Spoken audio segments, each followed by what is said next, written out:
the group down at the bottom, but it means that there can only be 3, and that's even if Green Sheep makes it through. So looking forward at the next match. It is going to be Yulsic versus DocPwn. It's time to introduce the players. The first player from Hong Kong, a 2016 World Championship participant, it's Yulsic.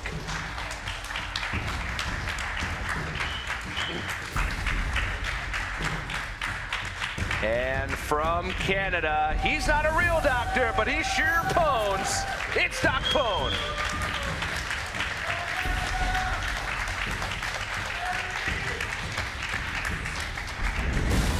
It's go time! DocPwn versus Yulsic! My first match is against Yulsic.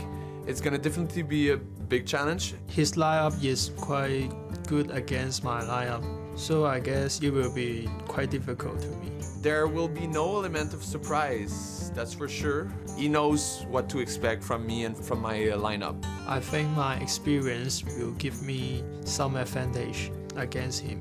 It's gonna be hard, but I think it's gonna be a tight series. I hope nobody wins it like too quickly.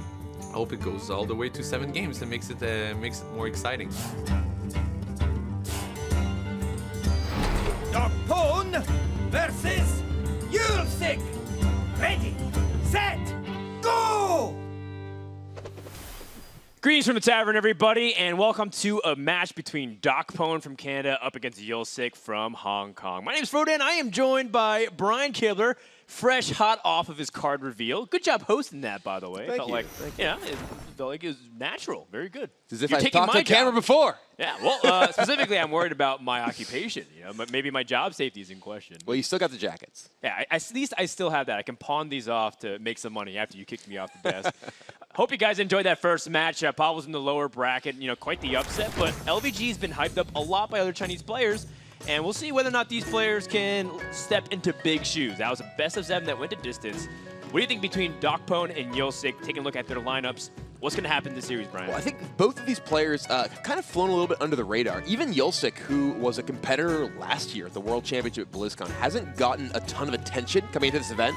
But you know, he's a player who has had a lot of success in the short period of time we have seen him on the HCT stage. DocPwn was actually the one undefeated player in the Swiss rounds of the Americas playoffs. So he stumbled a little bit there. He admittedly made some mistakes, particularly with his Reno Warlock deck, but he feels a lot more confident coming into this tournament. All right, we'll see if things can change for DocPwn. He's going to go for Jade Druid versus the Freeze Mage. Now, you mentioned that DocPwn felt like his decks were very unrefined in the playoffs. But this time around, he's had the help of the spring champion and recently hot streak in Sidonia. I mean, that player from Canada is definitely one of the true gems from the North American scene. And DocPwn, also from Montreal, being able to have that, you know, represented by not just Sidonia, but also Purple. That area of players, very good. So if you're having that kind of support, I have to imagine that he's feeling a lot more confident these days. Yeah, DocPwn mentioned that the French-Canadian community was relatively small, but fairly close-knit, that they talked a lot about their strategies and such with one another. And you know, chance to work with someone like Sidonia, as you mentioned, who is a very accomplished player at this point, who, similar to DocPwn, kind of came out of nowhere and had a lot of success on the Hearthstone Championship Tour last year. All right, well, you know, Yulsic also a player that has, you know, it's interesting because I was about to say that Yulsic received some criticism last year for his play between some of the player circles, but so did DocPwn. So both these players have a little bit of a follow-up performance, you know, an encore to show, you know what, even if I stumbled my way in previous performances, I can show rock-solid performances and win this series. Yulsic definitely did very well in the Asia-Pacific Winter Playoffs, getting second in that tournament and silencing a lot of his critics, almost to the point where a lot of the players respect him. He said he was talking to Amnesiac. Amnesiac was saying, hey, man, good luck in the tournament. I hope you do really well. And he's also connected to a few other Western players. We've seen that, I think, pretty frequently from players who have kind of a debut performance on a major stage. In a lot of cases, I mean, we've seen it even from players who have a lot of experience, who kind of get the nerve, get the jitters when they're playing at the high-level competition for the first time, or even for the many of the time in the case of some players. But both these players, we've definitely seen strong performances from them that outweigh their mistakes they've made in the past.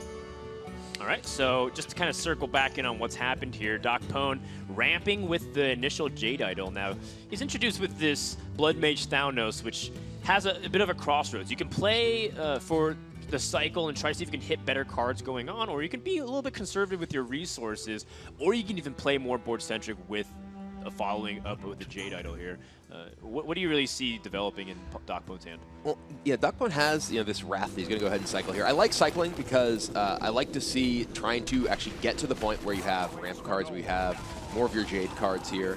And Yulsic, I'm actually a little bit more interested by Yulsic's first turn. We chose to coin out Blood Mage Thaunos when he had both Loot Hoarder and Novice Engineer in his hand.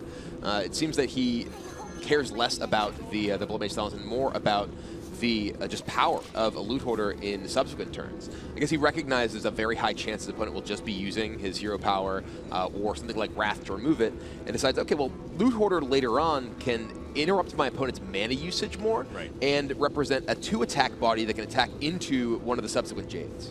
Yep, and you can see the entire importance of what DocPwn was trying to do last turn. He Wrathed to draw a card as a priority to make sure that he has a best possible play for turn 3, but he's only got Jade Idol. Very weak. He doesn't even have a follow-up for 4. Yeah, Jade Idol, I think here is, like you said, is a little bit weak. He'd much rather be able to ramp up and get to some of these more expensive cards in his hand more quickly.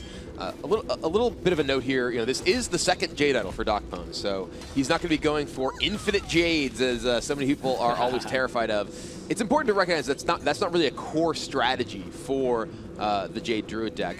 You're mostly in a lot of these matchups looking to just get your big minions going. You don't really care about the fact that you have infinite mana later on. Ooh, Innervate picked up by DocPwn. This is interesting because he could use his turn to, say, Innervate and make a Druid of the Claw to actually kill this Doomsayer. He could also just Innervate and Nourish to prevent himself from just floating this mana this turn. He could just hero power and attack face and save all of these resources for the future. It's a little bit awkward to have to use an Innervate here when you're not really necessarily developing much, but he is going to go ahead and Nourish. Wow, so, Nourish for cards. I think part of this is the recognition that he needs to find plays over the next few turns, but at the same time, he could have innovated out the Druid of the Claw, killed the Doomsayer, and then the following turn still had the Nourish available while having a more significant board presence. I mean, that's going to make the second Doomsayer very powerful for Yulsic if he wants to follow up leading into his following turns, but he doesn't have the coin anymore, so Coin Emperor is off the table. Yulsic, Freeze Mage is actually his favorite deck, by the way. Yeah. He's actually mentioned that to us several times, and he was able to give us his thoughts on why exactly that is. My favorite deck is Freeze Mage because you can control the opponent's board and one turn kill the opponent. Very straightforward. You get to deny your opponent from doing anything to you a lot of the times. Not from the hand, but at least on the board. Doomsayer is one of those really interesting things too, now that I kind of look at it, is I think it's just one of the most important cards in this matchup from the Freeze Mage perspective, because the Druid is a little bit slow to get things started, but if you can halt their momentum decisively, then you can stall on the freezes, you can save your burn, and be able to find a way to get past all that inevitable armor that they have for Feral Rage. A lot of Freeze Mages at the highest level think that this matchup isn't nearly as bad as it might seem, even though your opponent has a lot of tools to disrupt your plan. I mean, we see both copies of Feral Rage already waiting in DocPwn's hand. That can make it very difficult for the Freeze Mage to have the one-turn kill, like Yulsic just mentioned in that little piece.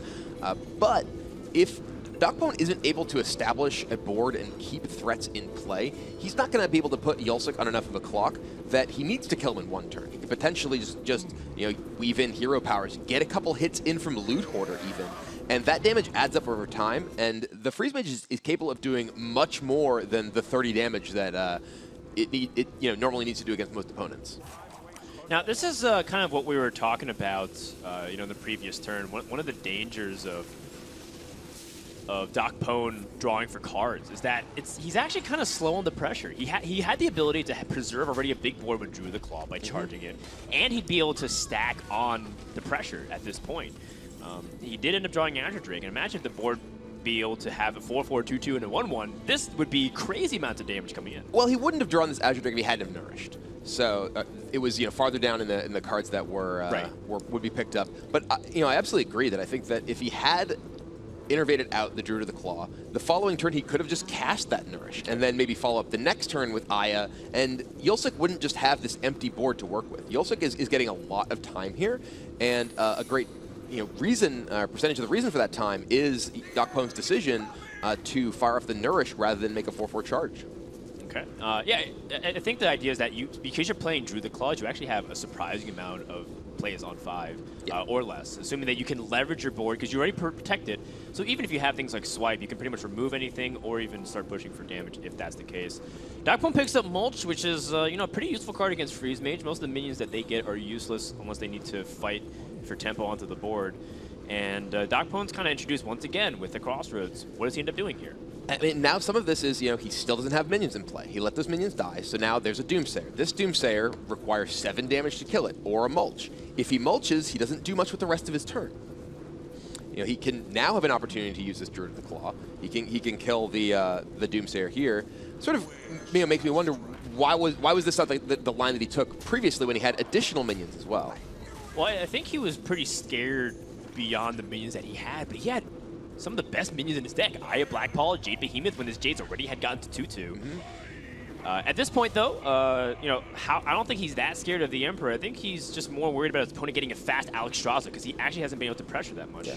That Jade Spirit is actually an excellent draw here for DocPwn. It lines up perfectly for him to be able to mulch the Emperor Thaurissan and develop a meaningful minion this turn. Otherwise, he may have been forced to kind of take the turn off from his own development, and this fits pretty perfectly into what he wants to do at this stage of the game.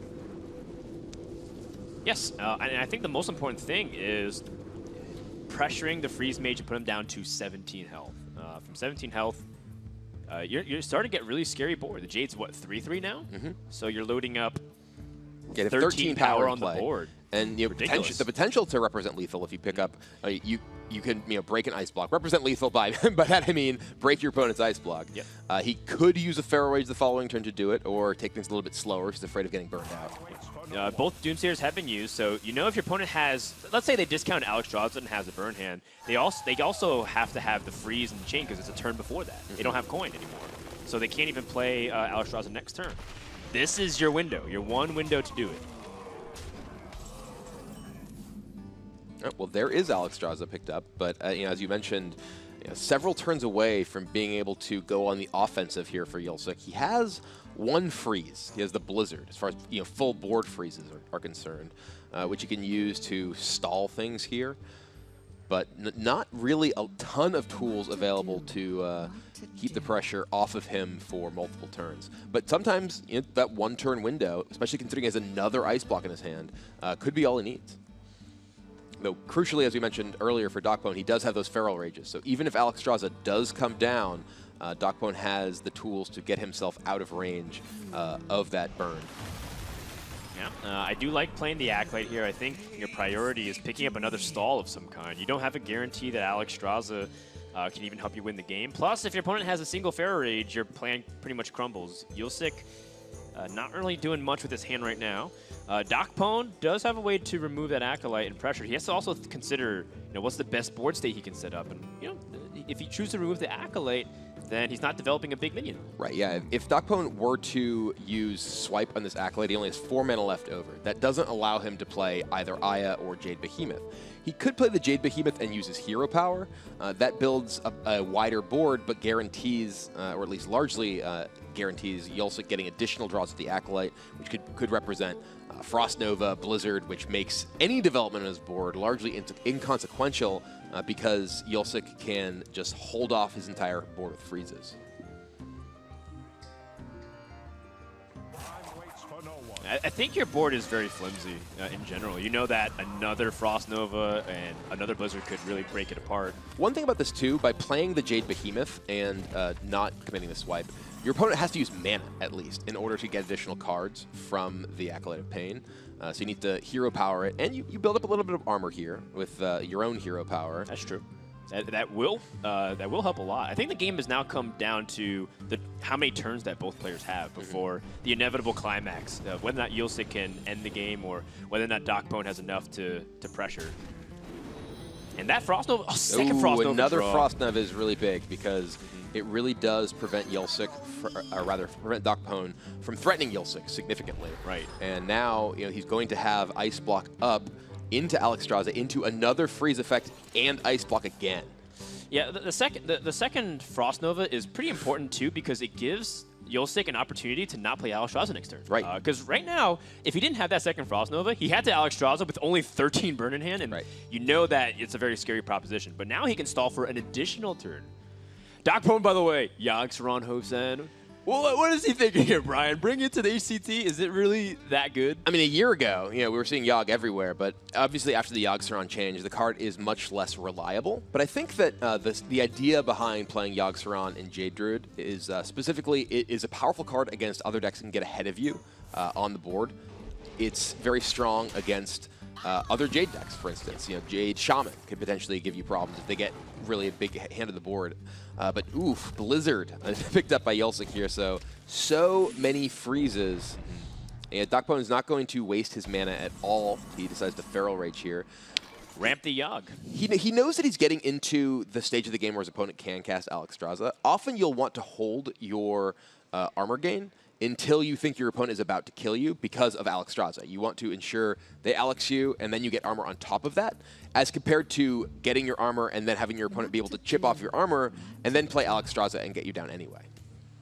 Okay, so Yulsic definitely doesn't have enough burn here at all. Blizzard is the most expensive freeze in your deck, or in your hand, excuse me, and in your deck.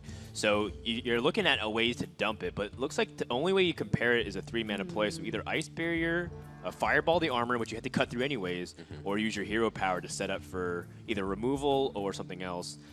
One thing that's also interesting is whether or not Yulsic ends up using Frost Nova and sets up like Klaxi Amber Weaver and maybe starts setting up some minions to try to preemptively strike some of that armor down as well. Because he definitely needs to cut some of that difference. Right now, he's still very far away from killing the Druid. Yeah, it looks like he's actually debating it. Looks like he briefly moused over the Amber Weaver, but I wonder if he may have miscounted his mana slightly, or if he just was reevaluating there. Well, there's the hypothetical Yogg-Saron lethal, but you could cast a flare. Flare into Pyroblast. Lethal, miss lethal, Doc. Come on.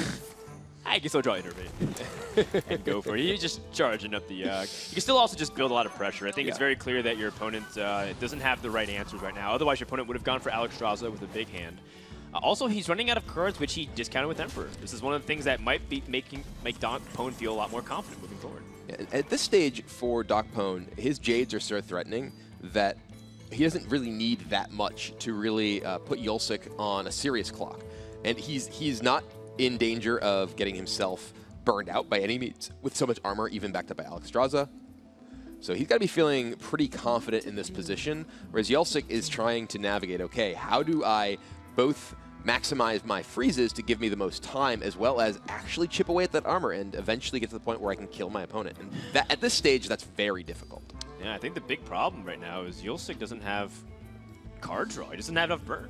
Even if he's tossing Fireball and Forgotten Torch, like investing more damage into the armor right now, it's still going to be short if his opponent plays a second Feral Rage. So, Yulsic has to figure out how many turns he can stall here. Can he even get away with not playing Frost Nova here? He could ping Ice Barrier, take it a little bit slower.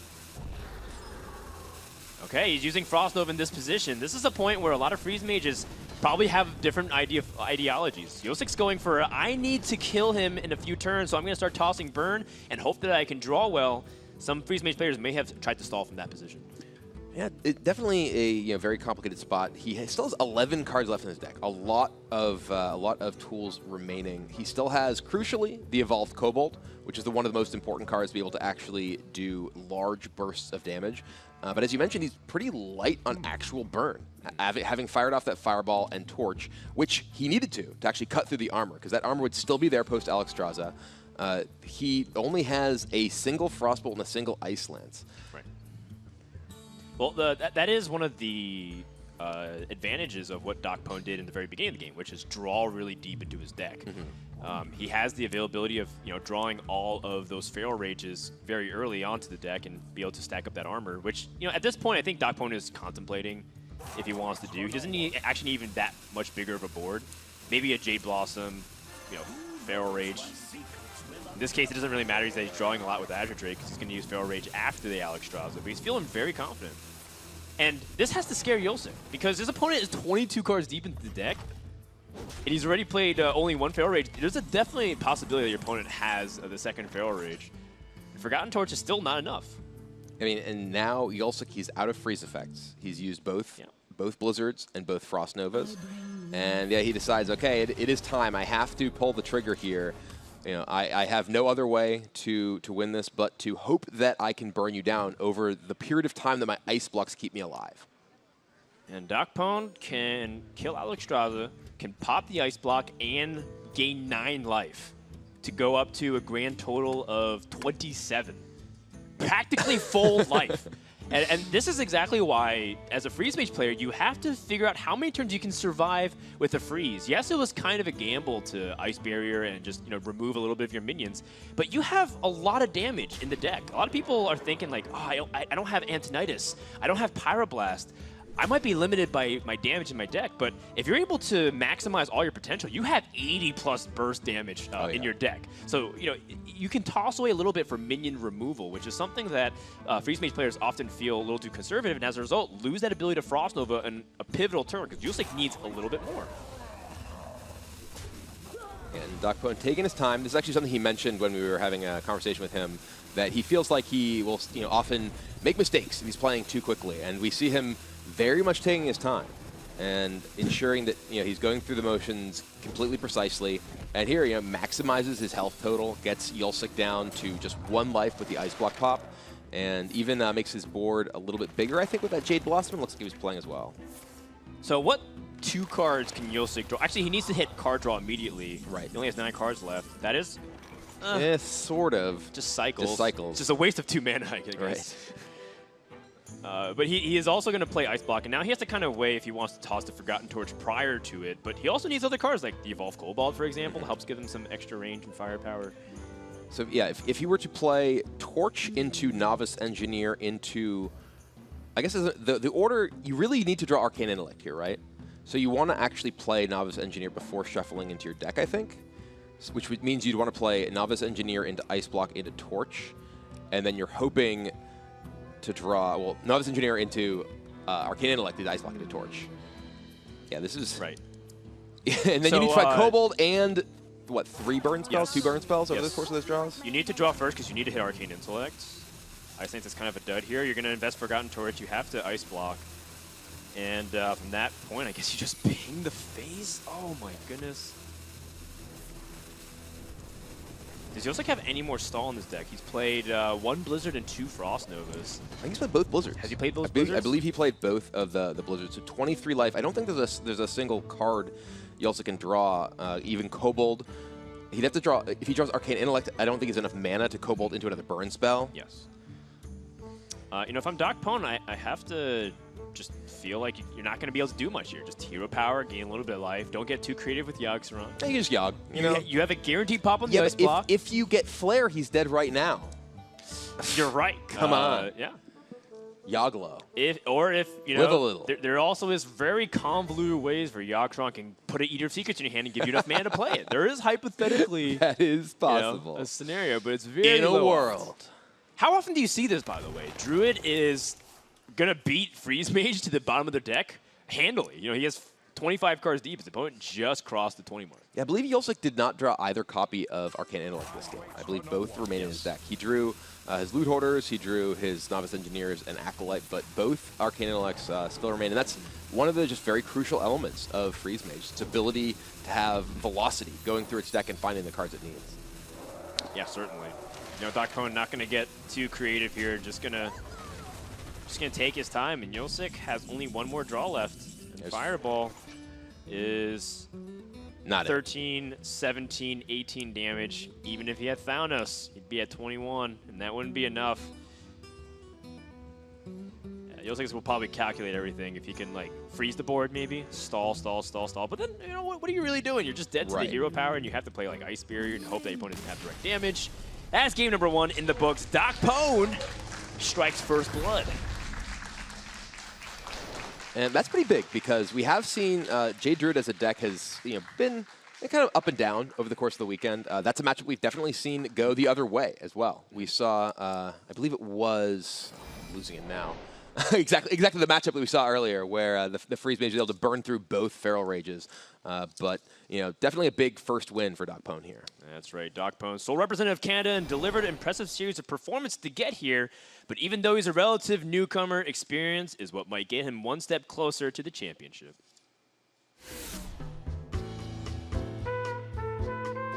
I'm definitely the older player out of the 16. I know that people are younger usually playing this game, and their brain maybe works faster, but I'm 32, I'm not that old. My brain still works a bit. I can manage to play against these young guns. It's just that I have more experience in life. The resume from DocPwn continues to grow. When I was young, I was always trying different things. I've been playing piano for many years and been in a blues band. I played chess for many years. I played so many card games. Poker, I played spades 20 years ago. I played Magic, so I'm used to trying to see behind the hidden cards. So because I'm older, maybe all the years playing these different type of games, maybe is helping me out there. Maybe that's an advantage of being the older guy there. Maybe future will tell us if the veteran can hold the cup at the end of the day. We'll have to see. I gotta say that after hanging out with DocPwn multiple times over the past few nights, I actually really like hanging out with him. I think he's a really cool dude. He brought his girlfriend along, and he's super down to earth. He loves self-deprecating humor, which is one of my favorite forms of humor and disarming people in conversations. It's really enjoyable to be around him. I mean, he's only 32 years old. He said he can keep up with the young guns. So yeah, but what does that mean about us actual old guys? Or by that I mean me. You're pointing at me, Brian. No. There's no us in you. But there's a you and us. DocPwn, even though he's 32, he's also been practicing a lot and hanging out with like-minded people. Sidonia, also around that same age, also has a full a job and also has just been playing a lot of games on the side. For example, DocPwn is a top 500 player in this country for chess. Yeah, he mentioned that he used to play poker a long time ago and was very competitive in chess as well. He actually played, represented Canada in the Youth World Championship, I believe it was. And he said that if he were younger, back, say 10 years ago, when he was working at the bars rather than working a career job, that maybe he'd look at playing Hearthstone professionally. But right now, he's really enjoying playing Hearthstone along with the rest of his life. I think you two would get along. I don't know if you guys got to hang out too much, but it'd be nicer to hang around similar peers. People about my age. What are you saying, man? I'm just saying that you're a couple of years short of them putting an Ungoro card of you. Well, DocPwn is he's going to go to the Dragon Priest up against the Freeze Mage. Yulsic is going to stay put. DocPwn, you mentioned that we got to know him a little bit better. We had a little opportunity to get to know him. He really loves his hat, for example, and this is what he had to say about it. When I play on stage like this, I need to wear a hat and even like a hoodie just to feel more like in the zone, not to be distracted by players or people, and that could be considered as my armor. Sure. Yeah, I definitely feel like having something to hold on to, either your hat or a lucky hoodie. It's part of the ritual that makes sure you get in the mindset. When I was competing a lot, I always had a ritual of listening to a song before sitting down for any given match, kind of get me into the zone. What genre of music is it? It was basically all electronic music. Okay. I guess times haven't changed too much for Brian. Nope, not at all. Each person has their own particular ticks. Yulsic, he saw that his opponent just gave away a lot of information from his hand. Yeah. No dragon. That actually coincidentally lines up really poorly with Acolyte of Pain. Yeah, that is definitely one of those feels bad moments where not only do you have a weaker than expected minion, but feeding into your opponent's Acolyte, And now DocPwn with no good follow-up here. He would love to have, say, a Twilight Guardian this turn, but as we already knew, didn't have a dragon to go with it either. So another understated minion this turn is the best DocPwn can muster. And this is a matchup where you need to get pressure going early. As the Dragon Priest, you absolutely have to keep that damage on early because, as we've seen so many times, Freeze Mage is so good at stalling at the board.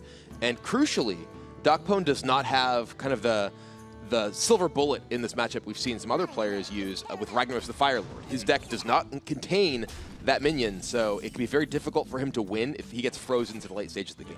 Yeah, and he doesn't have any dragons, which is going to naturally also lead him to just be very to play understated minions. 2-4 for 3, play a 5-4 for 5 with the Blackwing Corruptor. And, more importantly, if he doesn't have any card draw, how is he going to able to use his pocket sand of the Draconid Operative? He doesn't have that final, gotcha, with, your own card. Yeah. And Yulsic is just going to be able to draw cards and have full freedom onto the board. Not enough pressure, not enough synergy. I do have to say that DocPwn also runs 2 Blackwing Technicians. We've actually seen people gravitate away from that, particularly for this reason. You might need more consistency in your deck, either through an additional dragon, double Bookworm, for example, or through other tech like Ragnaros, Defender of Argus, a second form of AoE. Yeah, and here, DocPwn with another non-dragon picked up, Cabal Talon Priest. This could be great to preserve your minions, but looking at Yulsic at 27 life, drawing cards like crazy already, this is a really, really unfortunate position for the Canadian player. You get Talon Priest, but doesn't even have really good use of healing here. His hero power is effectively the classic, the light shall burn you. I guess, or you can, or I guess you can just train to the minions. So bad. I think you just have to go for it. You can just play a Corruptor here, and just throw it out there. Maybe you draw a dragon next turn, and you play Brand plus Talon Priest. Because the thing is, you need to have a significant threat here. You have to put your opponent under a clock, and yeah, DocPwn decides, all right, I'm giving up this battle cry, and he decides that he wants to ensure that, for one reason, Yulsic cannot just simply coin out Emperor and have it be uncontested on the board. That's a good point. I guess at this point, DocPwn has to just play for as much pressure and tempo as possible. All things considered, this matchup is still very much considered Freeze Mage favored, barring some ridiculous outcome with Draconid Operative, or especially if your opponent doesn't have Ragnaros. Big dragons can come into play if your opponent has Netherspite Historian and the matchup drags long. But Yulsic feels like he's got all the tools. He's got stall, he's got card draw, and he's even got ways to extend his life without even having to freeze with Ice Barrier, which is also a really important card too. In this case, Yulsic almost has a little bit too much card draw at the moment with Arcane Intellect and the draw, so he might have to just space out his draws over a couple turns and think about ways he can get cards out of his hand. And also think about his timing for Emperor, because even though Emperor is usually great on 6, is this a hand that you necessarily want to use Emperor on? Well, Yulsic decides it is, and it does allow him to discount his Arcane Intellect, which can flow into other things, but it's not a terribly exciting discount in the sort of scheme of I need to blow you up quickly, because he has no burn spells in his hand that are discounted, so it's just going to be efficiency that he gains from this Emperor. Yeah, I think Yulsic feels a lot more comfortable because of just how poor DocPwn's plays have been for the first few turns of the game. 2 Blackwing Technicians without Dragon. Turn 5, guess what? Still no Dragons. Turn 6, still no Dragons. DocPwn, his best play might be to play Brand Bronzebeard and just try to go for all-out tempo in some capacity. Either Cabal Talon Priest for a good trade onto the Emperor Thorsan, or even keep him Brand alive and just hoping the next draw is money. But even then, he has to draw back-to-back dragons. I was going to say, in order for him to draw something that's good with Brand, he needs a dragon and then the thing that's good with Brand, because everything essentially requires Brand to activate. Azure Drake, I guess. Sure, that's the optimal sort of naked Brand draw. But he looks like he's going for the Shadow Word Death here, which Shadow Word Death is a card that doesn't have a ton of utility in the matchup, so it's going to rot in his hand otherwise. Wait, whoa. That was absolutely not what I was expecting to happen that turn. Okay, this is ambitious. This is a little insane to me. I would describe this play as very ambitious. Leaving up Emperor Thorsan, DocPwn, I think, is just I'm trying to think of what the thought process is here. He wants to get the damage in, but you're playing as a deck that has freeze effects. You're playing as a deck that has ice block. You're playing as a deck that is really good at not dying, and you're not a deck that's good at closing out if you do get some incremental damage in. Yeah. This feels really dangerous to me. Yeah, primarily because if your opponent has a single freeze and they draw into Alexstrasza, they can now play it for 7. And they also have a preemptive board. And also because they might have card draw, which extends the range, and now Emperor Thordarsan gets another tick, which might extend Cobalt ranges to in the mid-20s now. So there's a lot of dangerous scenarios that could come into play here. DocPwn clearly feels like he needs to push as much damage as possible. That 5 damage had to go face. And one of the really awkward things with how DocPwn's draw is lined up here, he has Dragonfire Potion against 2 minions from Yulsic, but Dragonfire Potion will just kill his entire board himself. He's, again, in a position he has to cast Shadow or Death to get rid of this Emperor. And, you know, he's already taken 5 damage from Emperor. Emperor is, you know, essentially fireballed him and given him 5 innervates. All right, well, DocPwn decides, all right, now is the time to kill Emperor. Well, you know, one thing that's kind of interesting is that I wonder if, you know, if DocPwn picks up Operative, and let's say Yulsic gets, you know, a little bit complacent and feels like he can leave up the brand, then, you know, what if DocPwn starts drawing? It doesn't seem like that's going to be the case, because it feels like Yulsic can just freeze again, draw again, really stall until he gets Alexstrasza. I mean, and the weakness of Yulsic's hand had been that he had so much card draw that he was going to have to spend so much mana digging through to actually find the impactful cards. But because of those multiple triggers of Emperor Thordarsan, he's just playing Novice Engineer for free, playing Arcane Intellect for 1. He can even Blizzard plus Doomsayer here after playing multiple card draw effects. Blizzard double Doomsayer. If he wants, yeah. Double Doomsayer is totally possible. He doesn't have a good setup for it. And also, the Doomsayer isn't... Well, your opponent just showed that he's not even going to capitalize off that existing brand. You know, he had 4 mana remaining, still nothing to play after Shadow was out. I'm slightly surprised that Yulsic didn't double Doomsayer here, because he has to be thinking about what the possible cards that DocPwn has had in his hand that he's chosen not to play for so long.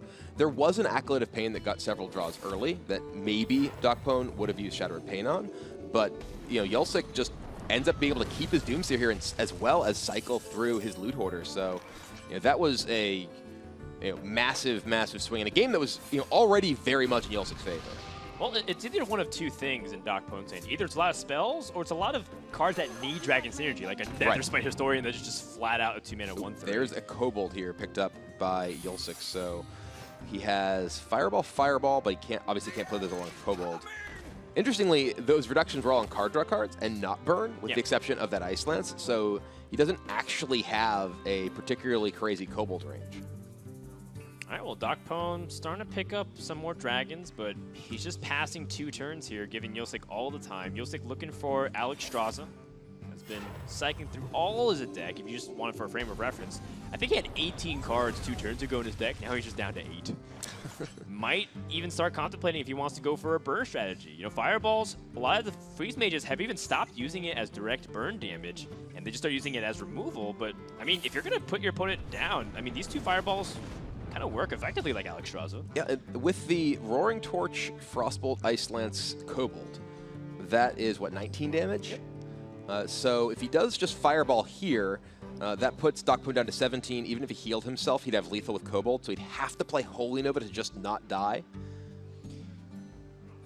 He could even Fireball, he could even Roaring Torch plus Ping. It is within the range, though, but I do like setting up 2-turn lethal. Yeah, you know, absolutely. It is within the range because you know DocPwn's been holding so many situational cards. So here, DocPwn was hoping for Ice Block here. He was hoping to pick up something that can prevent the burn finisher from Yulsic, but finds not a great selection here. Alexstrasza at least gives him another dragon, yeah, but he's dead. Not going to be it. You know, we see the burst damage with Kobold waiting in Yulsic's hand. Yeah, oh, so we know that DocPwn, by playing the Operative, can't Holy Nova and heal himself. And, you know, we don't really blame him, because in his situations, he's thinking, well, he has to have specifically a lot of these cards. He's played almost all of his Emperor Thordarsan. And you're in a terrible spot already. You need to take a risk. You can't hope that your opponent doesn't have, you know, just the actual optimal combination. Ouch. And let's...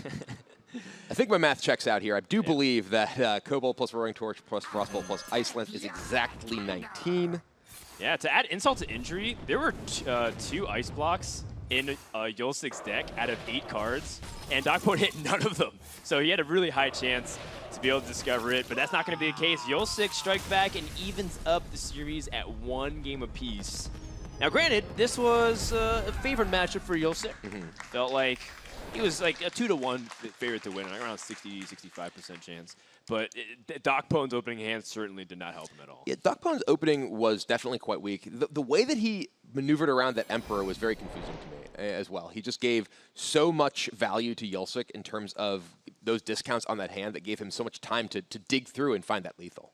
All right, well, we'll talk a little bit more about that for now, but the big story is Yulsic already proven to be a top player, evens up the series, and see if he can follow up his appearance at BlizzCon with more success. Well met. Hi, I'm Yulsic. I'm from Hong Kong. I'm 21 years old. I play Hearthstone about 5 hours a day. When I'm not playing Hearthstone, I'm having lessons in college. My favorite food is sushi. Before I play in big tournaments, I will prepare decks with my friends. Is that the kind of music you listen to, Brian, to get yourself hyped up for matches? No. Well, Yulsic, he's actually really big into music. He's named, his decks after some Korean pop groups. Really big fan of them. He actually goes to a lot of those concerts with his friends. That is his primary method of entertainment outside of Hearthstone. I think the group was called Twice. And there's some communication about it. It's like, oh, he's named his decks after them twice. Like, you mean before? It's like, no, the group is called Twice. So. We all thought it was like, oh, he's like kind of saying he's going to the World Championships again. It was like, no, actually, it's just his favorite K-pop band. It is all the rage if you catch it on social media, at least in Korea. So going into game number 3, both these players feeling like that they're not on the tip-top parts of their game, but I feel like they have at least some good ideas, and it's interesting that they're taking very creative lines. For example, you kind of mentioned DocPwn ignoring his opponent's minion with Emperor Thorstan, which happened to actually be like his best chance of winning from that position, but in the end didn't actually work out, and I feel like that's just he's being a victim of his own draws in that scenario. When you have 2 Blackwing Technicians that don't hit, as a result, your opponent draws an extra card, and you can't put pressure, and you don't get Blackwing Corruptor value, and you have to hold Draconid Operative for a few turns because of it. It felt like you're just set up for failure. That doesn't happen very often in Dragon Priest, but it does happen once in a while. Absolutely. The Khaleesi moment of where are my dragons, definitely happens far more than I would like. But Yulsic will be on Rogue here, or as he named it, Melting. It's one of the various K-pop song names. But this is actually a really interesting version of Rogue. This is not only the Finja Rogue, as people call it, Water Rogue, but it's also a Stealth Rogue deck. He has Shaku and Finja, in addition to 2 Silent Knight and 2 Shadow Sensei. So while most Rogue decks are playing Tomb Pillager on 4, he's looking to get a little bit more value with those hidden minions. Yeah, show of hands. Who laughed at Shadow Sensei when it was first revealed and put into the expansion of Mishut's Agayasan, and you believe they had no use of competitive play? People were joking that it was a synergy buff with Shadow Rager. Well, we actually saw Shadow Rager, by the way, in the top 8 of the Asia-Pacific playoffs as well. You're right. Gundam Flame made top 8 with a deck playing a single copy of Shadow Rager. I was one of those people. I kind of laughed at it, and now it's unironically being put in Rogue decks because of how much synergy he has with Finja, with Shaku, with the Silent Knight. It's pretty interesting to me, and once again, goes to show you that it's always fun to see some of these cards be put into decks that you're not expecting at all. And the Shadow Sensei in minion-based combat alongside Silent Knight or alongside Shaku can be extremely powerful. You're able to remove a key minion from your opponent. Say, for instance, you play a Silent Knight, you're playing as Pirate Warrior. They play a Frothing Berserker. Well, I kill that with my Divine Shield. Ends up being extremely powerful. This matchup is one against the Reno Lock, where some of those tools are a little bit less effective. You're much more playing just a strictly aggro rogue, trying to kill your opponent before they can establish with Reno Jackson and their AoE. But we already see Reno and DocPwn's hand here, so this is going to be a tough game for Yulsic.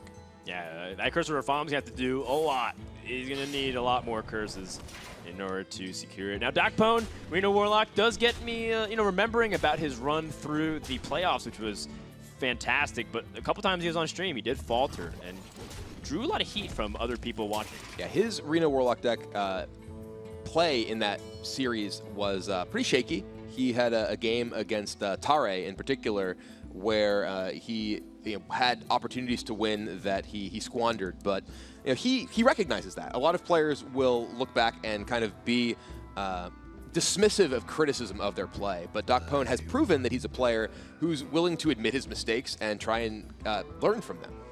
Yeah, but interesting enough, DocPwn says that despite all of his mess-ups, both in the decks and the play for Reno Warlock in the playoffs, he says it's his favorite deck overall. Here's why. My favorite deck for now is Reno Lock, mostly because I like having a big hand and a lot of possibility to answer your opponent's tactics. Maybe it's not my strongest deck, but it's the one I enjoy the most. We know what they say about a Reno Lock player who has got big hands. They've got a lot of options. They wear big gloves. Mountain Giant's really cheap. Yeah, that's exactly what they say. Yeah, so as we mentioned, DocPwn, of course, the only undefeated player through the winter playoffs of the Swiss format, a nice change for 2017. Yulsic's board is clear, so you kind of mentioned that it's going to be tough. Normally it's not nearly as bad if you can pile on the damage, but we know DocPwn has Reno, and he's got follow-up taunts. And DocPwn, though, did use his coin in order to play that Hellfire, so there is a little bit of window. DocPwn needs to survive until turn 6, but Yulsic does have a little bit of a slower hand. That Finja is fantastic at establishing sort of mid-game value, but not quite as powerful at actually finishing the game off because it does take a little while to get going. All right, I'm trying to count how much damage we can maximize here. So if we go face for 6 with the current state of the board, 8 with Cursor for Farm, 10 with the South Sea Deckhand again, and 12 with the Defender of Argus. So still a little bit off, but I mean, it's kind of scary. You don't really expect all this like makeshift damage from the aggro rogue, but there's a lot of possibilities. I think he could have done 10 that turn, right? If he'd played Defender between the two of them, attack with both, Shadow Step the South Sea, play it again, hit again with it. Oh, right. You can't actually play Cursor for Farm. You're right. So it was actually 10. Then you can potentially Cursor Farm the following turn, but... And there is some burst potential from Finja. It can get a Bluegill or even multiple Bluegills. Yeah. The only Murlocs in his deck are Bluegill Warriors and Murloc War Leaders, so he's guaranteed to get some combination of those, the most common combination being one of each. Yeah, this is where it actually gets really scary because you know you have Reno Jackson, but Finja was played, and Finja is one of the most winning cards when played on its mana curve. So when you play it on 5, when it's drawn and you play it on 5, Finja is one of the highest win rate cards in all of Hearthstone. That card is serious. Just going by the data, we're not even just going anecdotally evidence. And DocPwn has to survive one more turn, but even if he survives the Reno turn, what if Finja gets carried away with its Murloc that gets drawn out? He's really contemplating all of his options.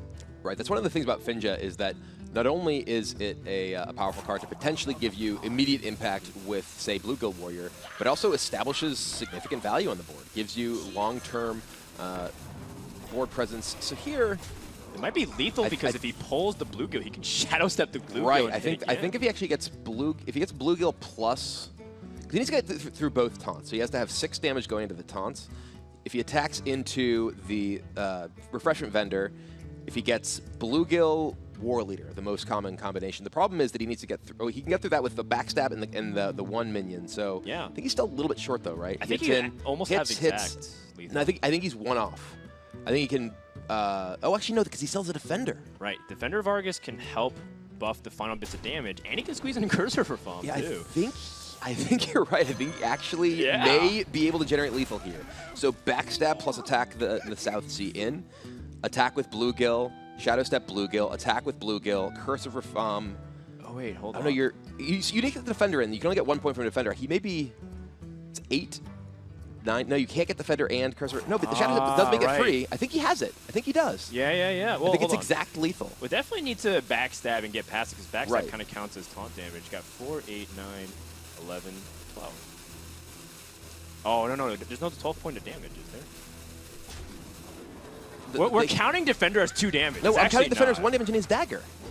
Oh, they're right, the dagger attack. He I hasn't attacked yet. believe that Yulsic, if he had the time to sequence everything there, I believe he may have had lethal damage. It's possible that I'm miscounting, but Defender of Argus is 1, Curse of Rafam is 2, the dagger is 1. The 2 hits from the bluegill are each 4. Yeah, so that's 12. I believe that would be 12 damage. I believe Yulsic had a fairly intricate lethal opportunity there. You know, he might not be considering the Shadow Step Right. as one of those things where I can play that for free, because you just think, oh, I bounce it back to my hand, but it does reduce it by 2. All right, well, DocPwn is free to play Reno. Does that change the game? It might have been game losing. It's possible. You know, this Reno Jackson for DocPwn here will gain 20 life. He's able to remove Finja here. And now Yulsic's hand is pretty low impact. That Shadow Step has lost a lot of its value. The Curse of Rafam lost a lot of its value now that your opponent is no longer very, very low in life. All right, well, you still can pile a ton of damage right now. And you're just going to have to hope that your opponent doesn't have any good follow-ups to this Reno Jackson, which, to be quite frank, you know, DocPwn doesn't have that much going for him outside of that Twisting Nether in terms of destroying a wide board.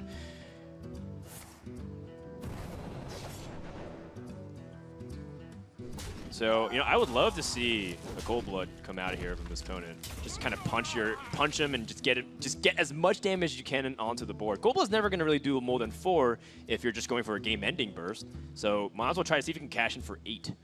Plus, if you Cold Blood, let's say a target like Murloc War Leader, your opponent, if they have Siphon Soul or Blast Crystal Potion, doesn't want to leave either of those minions up, an Azure Drake or Murloc War Leader. Chooses to play Curse of Rafam to lock up their opponent's mana, because Curse of Rafam could get more than 2 damage. I think at this point, Yulsic's trying to see if he can optimize or double dip in either category, either Curse of Rafam or the Cold Blood. But Cold Blood has a lot more scaling possibilities if it can deal 4 or 8 damage, versus Curse of Rafam's only 2, 4, 6. You need this Curse of Rafam to hit 4 times to make up for Cold Blood hitting twice. Amusingly, this actually reduces the cost of Mountain Giant for DocPwn. So you can actually play the Mountain Giant and then get rid of the curse. Yeah, that's actually kind of funny. Wow, I don't think that's not. What's the emote? Not quite what was planned. Not what was planned. That voice wasn't quite right, but. All right, here we go. But yeah, look, this is the exact kind of situation that we're talking about. You know, if you're able to set up Cold Blood, you do end up putting the Reno Warlock in a position where they need to remove it. Otherwise, they take double damage. So he has, I believe, 10 from his hand here available with Defender, Cold Blood, South Sea, Shadow Step. So he could do, if he just threw everything at DocPwn's face, it would be 17 damage, I believe. Whew, that's still a lot. It is. I mean, this is a game in which Reno Jackson came down just a turn ago. Yeah. This is also the turn before Twisting Nether, but again, I think because you've put yourself in this situation, you have to imagine that that card doesn't really exist, and you just try to go for as much as you can. Shadow Step to just go for 2 extra damage and pump up the Van Cleef. It's a far cry from what he was able to do earlier and end the game. But, I mean, this is kind of intimidating board, And but now he is out of gas. Yulsic does have a draw for Leroy Jenkins for lethal. He has... Oh, you're right. He still has that as his out. Yeah, he has 9 mana next turn, so Leroy plus Hero Plower plus Cold Blood would be available. Even if there is just a Twisting Nether here to clear the board, he can still just win the game in the following turn. 1 out of 15. You know, 6%, a little bit over 6%. Azure Drake is still a pretty good draw. Yeah. It does give him, you know, a meaningful minion. Eviscerate. Do you toss that in? Probably not, because if you pick up a Charger, you still have a combo enabler. Right. His charges are fairly limited. He has 1 Argent Horse Rider, obviously already seen the patches, and I believe both deckhands. So it's just Leroy for charging minions remaining. Yeah, and then what if you get the awkward situation where you need to enable the other card, you know? Right. So, and you also have to consider the fact that maybe if the Azure Drake doesn't survive, you lose the damage for not being able to use it. But I think Yulsic might be thinking that he keeps this Eviscerate in case he might need to generate minion damage, because it looks like he does at this point. Soulfire doesn't really discard anything worthwhile outside of Ragnaros for game-ending damage. Loses Emperor, not really that big of a loss. Shaku is great earlier. Interesting.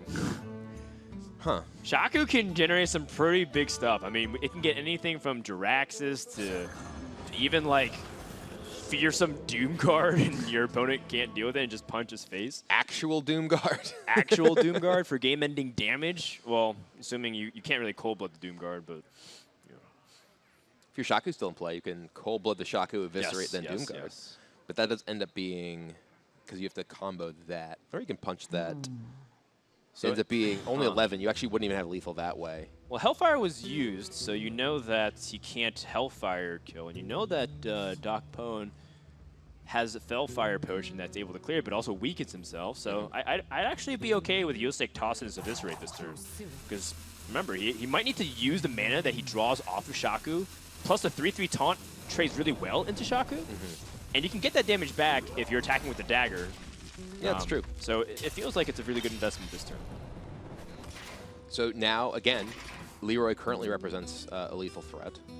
Unless he well, there's a taunt. Gets taunt, or if you know, Or in the if worst Demon case Wrath scenario, away his own minion. right, It's right, true. kill off his own mistress. It is definitely an opportunity, and that's got to be something that DocPwn's thinking about.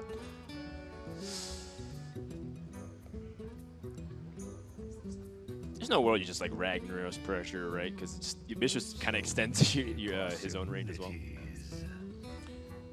Yeah, I think that DocPwn's got to be thinking about how can I die, because he's clearly in a pretty advantaged situation as far as the decks go at this stage. All of his cards are just more powerful than Yulsic's cards remaining in his deck. Yulsic has lots of cheap things, lots of high tempo things, but not lots of high power things, which is what DocPwn is drawing. He rags! All right. He's a mad lad! He's gonna try to eliminate Shaku. He misses! All There's right, a well, chance! Double cold blood. Well, cold blood. Well, if you obviously have to cold blood first, because you have to attack with Shaku. So cold blood is 6. yeah. 9. So you end up with 9. So you can get Fellfire Potion, you can get Hellfire, you get Doom Guard, Yes. you can get Soulfire. Soulfire is another possibility. If you had one more mana, you could get Trax. You can get Jiraxis for the fists to punch him to death. You can get Fist of Jiraxis, right? You could, and you got to get a little bit lucky there, but Ah.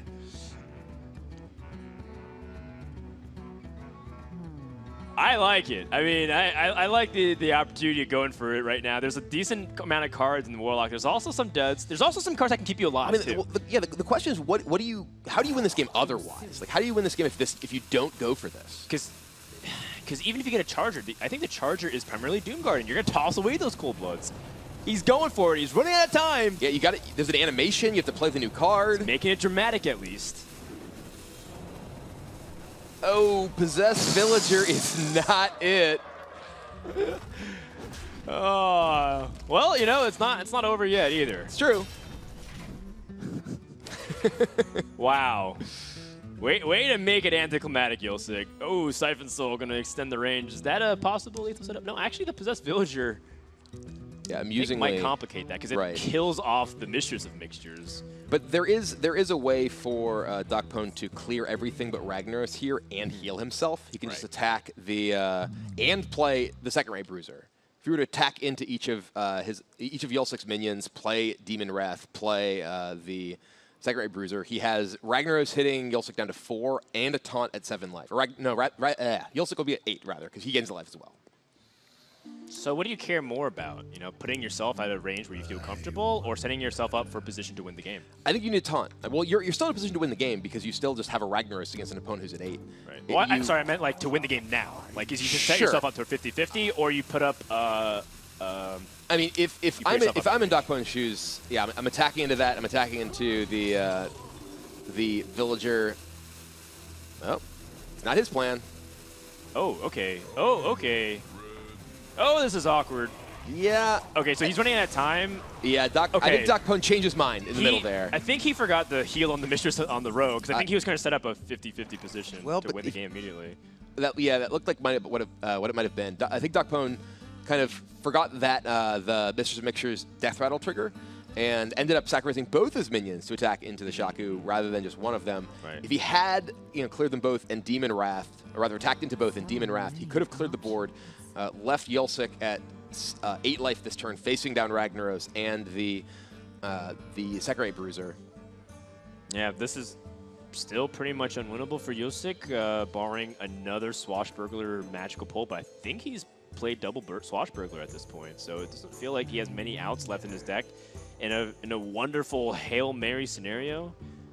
But is there a way that you could potentially win if you hold on to Eviscerate?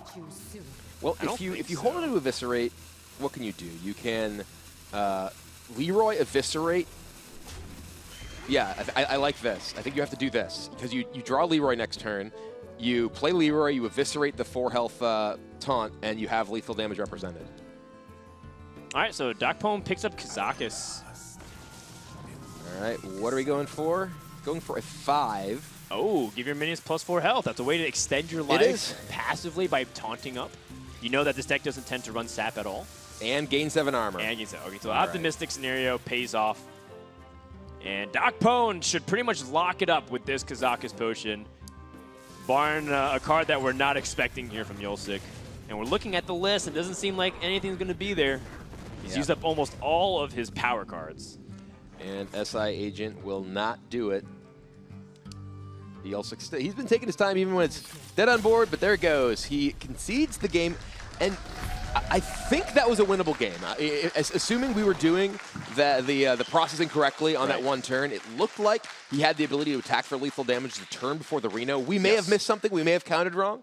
But, you know, these players are in a very high-pressure situation with very little time to make the decisions. That rope burns fast when you're on that stage. I'm extremely confident that there was guaranteed lethal there on Yulsic. In fact, we might be able to even go back and look at it just for confirmation. So here we go, a replay on that moment. So the idea is to backstab and Saucy Decken into the Imp Gang boss. He has 12 life. He pulls a 4 damage Bluegill Warrior, which gets you 8 damage if you Shadow Step it, because remember, it becomes free. And then you have Cursor for a Farm for 2, that puts him at 10. Defender of Argus, and the Dagger. That is 12, that is 6 mana, that is exact lethal. Yulsic through the game. Yeah. You know, not much you can say other than that. It is, you know, it's definitely a situation where you're trying to math through all these things. And I think you might have been looking at it as, okay, I have this 4 attack minion. It's going to go into this 4 health taunt. And didn't really perhaps account for the fact that Shadow Step reduced his Bluegill's cost to 0 and would have allowed him to play it alongside the defender. And I think he actually maybe even kind of panicked here at the end too, because he could have even just played Defender of Argus to keep his Finja alive, to allow his Bluegill to attack in and not die. So it seemed, you know, it seemed like Yulsic really was trying to work it through, couldn't figure out what he wanted to do, and maybe he just panicked a little bit at the end. Certainly. You can see he's very reflective of the moment. It's still very early in the series. It's only 2-1, and a lot of things can happen. But in the worst case scenario, you lose in this position. You go to the lower bracket, you lose in the lower bracket, you're still in the Bahamas. Yeah, worst case scenario, here you are. Is that live shot right now? Maybe from earlier. I think if they pan the camera a little bit left, you can see Firebat chilling in the hot tub right now. he said he's been there for like 4 hours a day, hanging out. Actually, a lot of the players and the staff from Blizzard, you know, a bunch of us have been, you know, relaxing by the hot tub, you know, hanging out in the lobby and everything. There's been cool events in the resort each night, karaoke, things like that. So very awesome place to hang out and get to know the other players.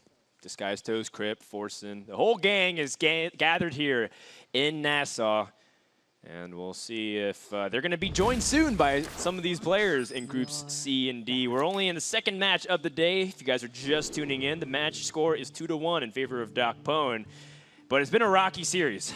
Even from the very beginning, you know, DocPwn and Yulsic put into uncomfortable situations, taking some creative lines. I love spontaneous thinking on your feet. That's kind of what Hearthstone's about when you're given some of these other cards that you're not expecting.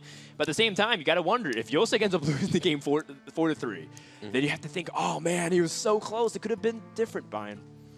Yeah, and you know, these players both are relative newcomers. Yulsic did break out last year at the Summer Championship in the Asia-Pacific region. Actually lost in the finals to Handsome Guy, but received the invitation to BlizzCon because Handsome Guy was already invited due to a previous win. You know, now he's back.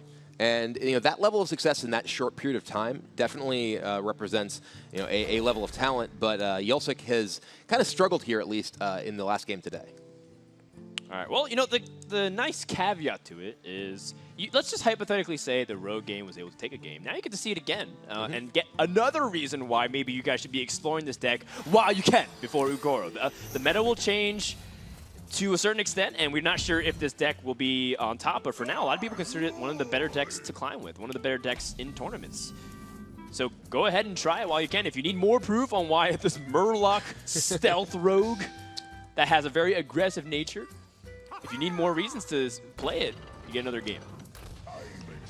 And now Yulsic with the turn 1 South Sea here, attacks into the Tunnel Trog, doesn't want to get Maelstrom Portal and lose both of his minions here.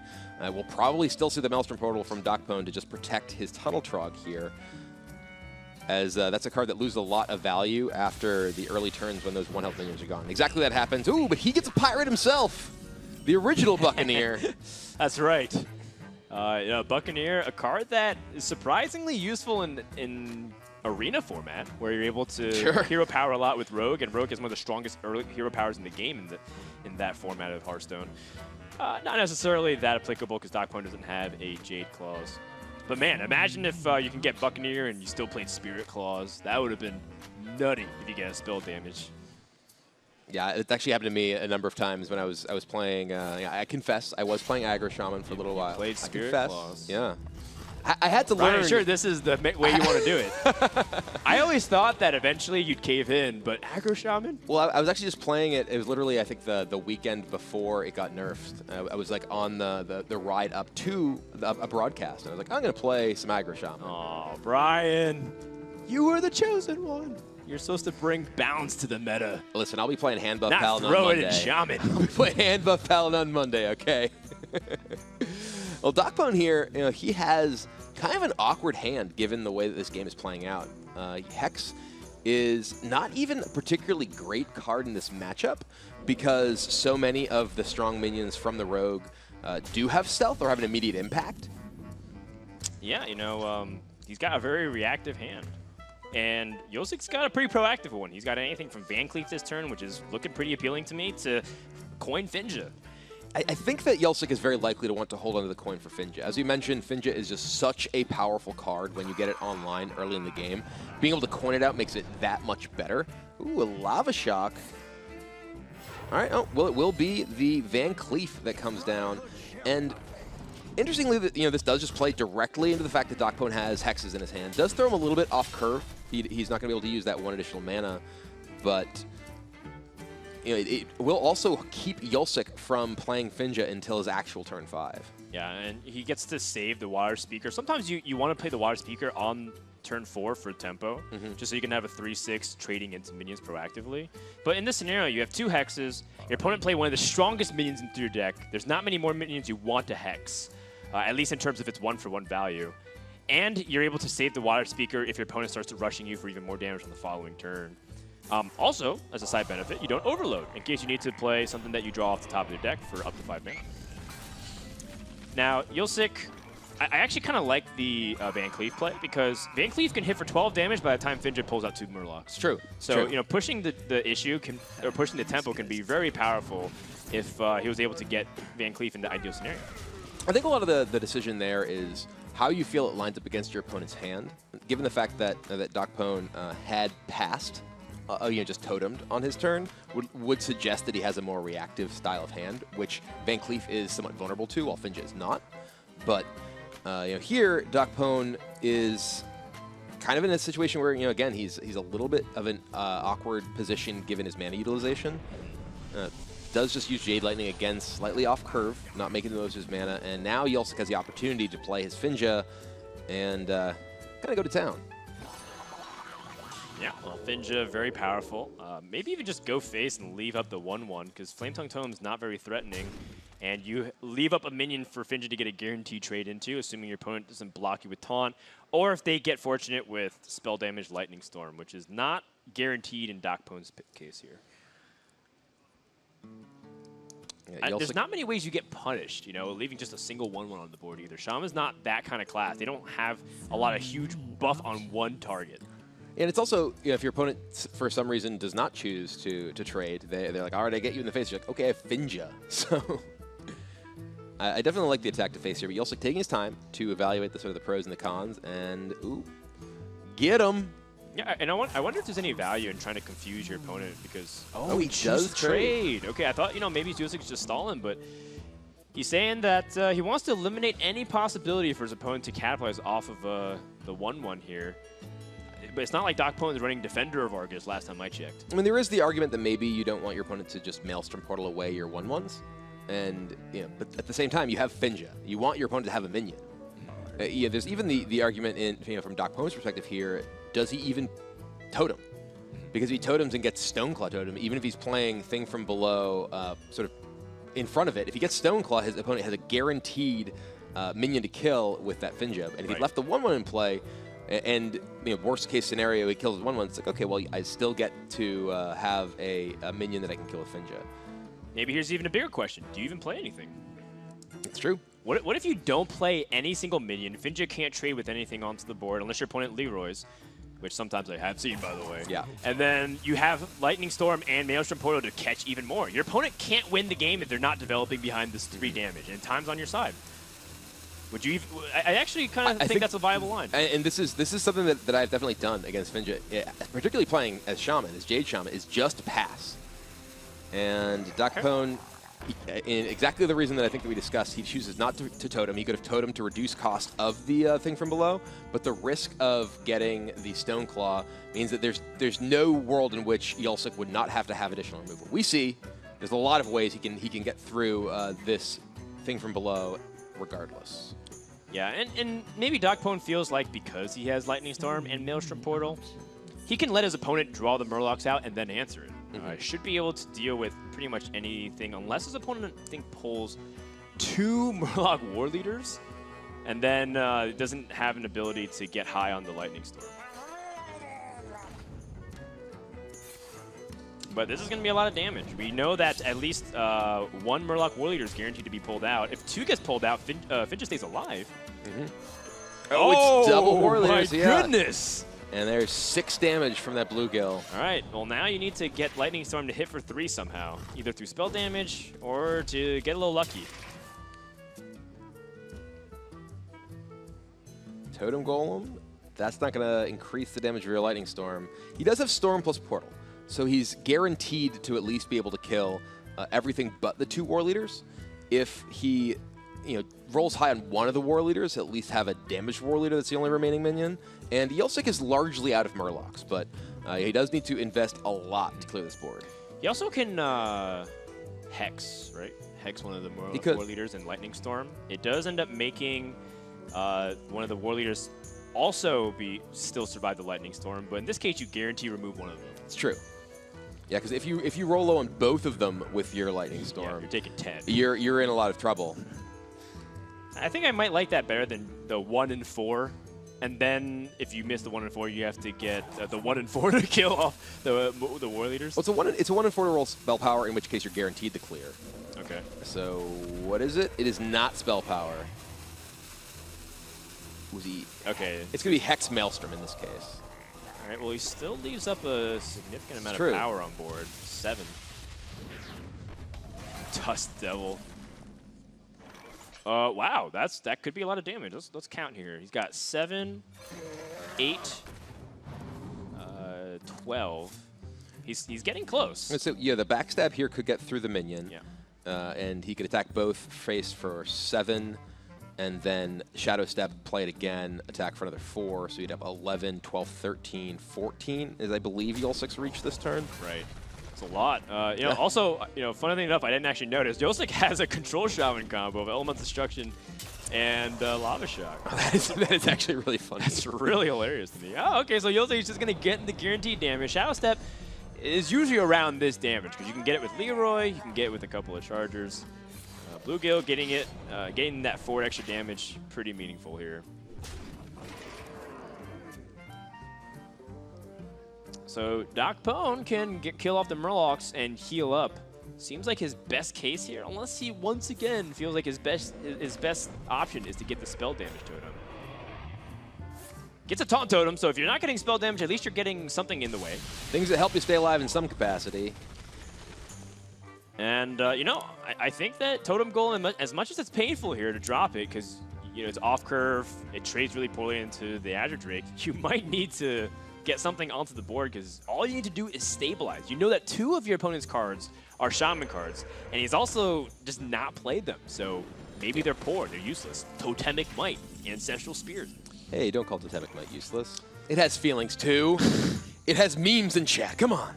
Well, hey, there was this week of ladder where Wicked Witch Doctor and Totemic Might took #1 legend. Yeah. It was super strong. It was like Violet Teacher, but you get to buff your totems to like 4 health, 5 health. It's insane. Yeah, I actually played against Ray C not that long ago. He just, beat me up with Totemic Might Shaman. Hey, he got wrecked.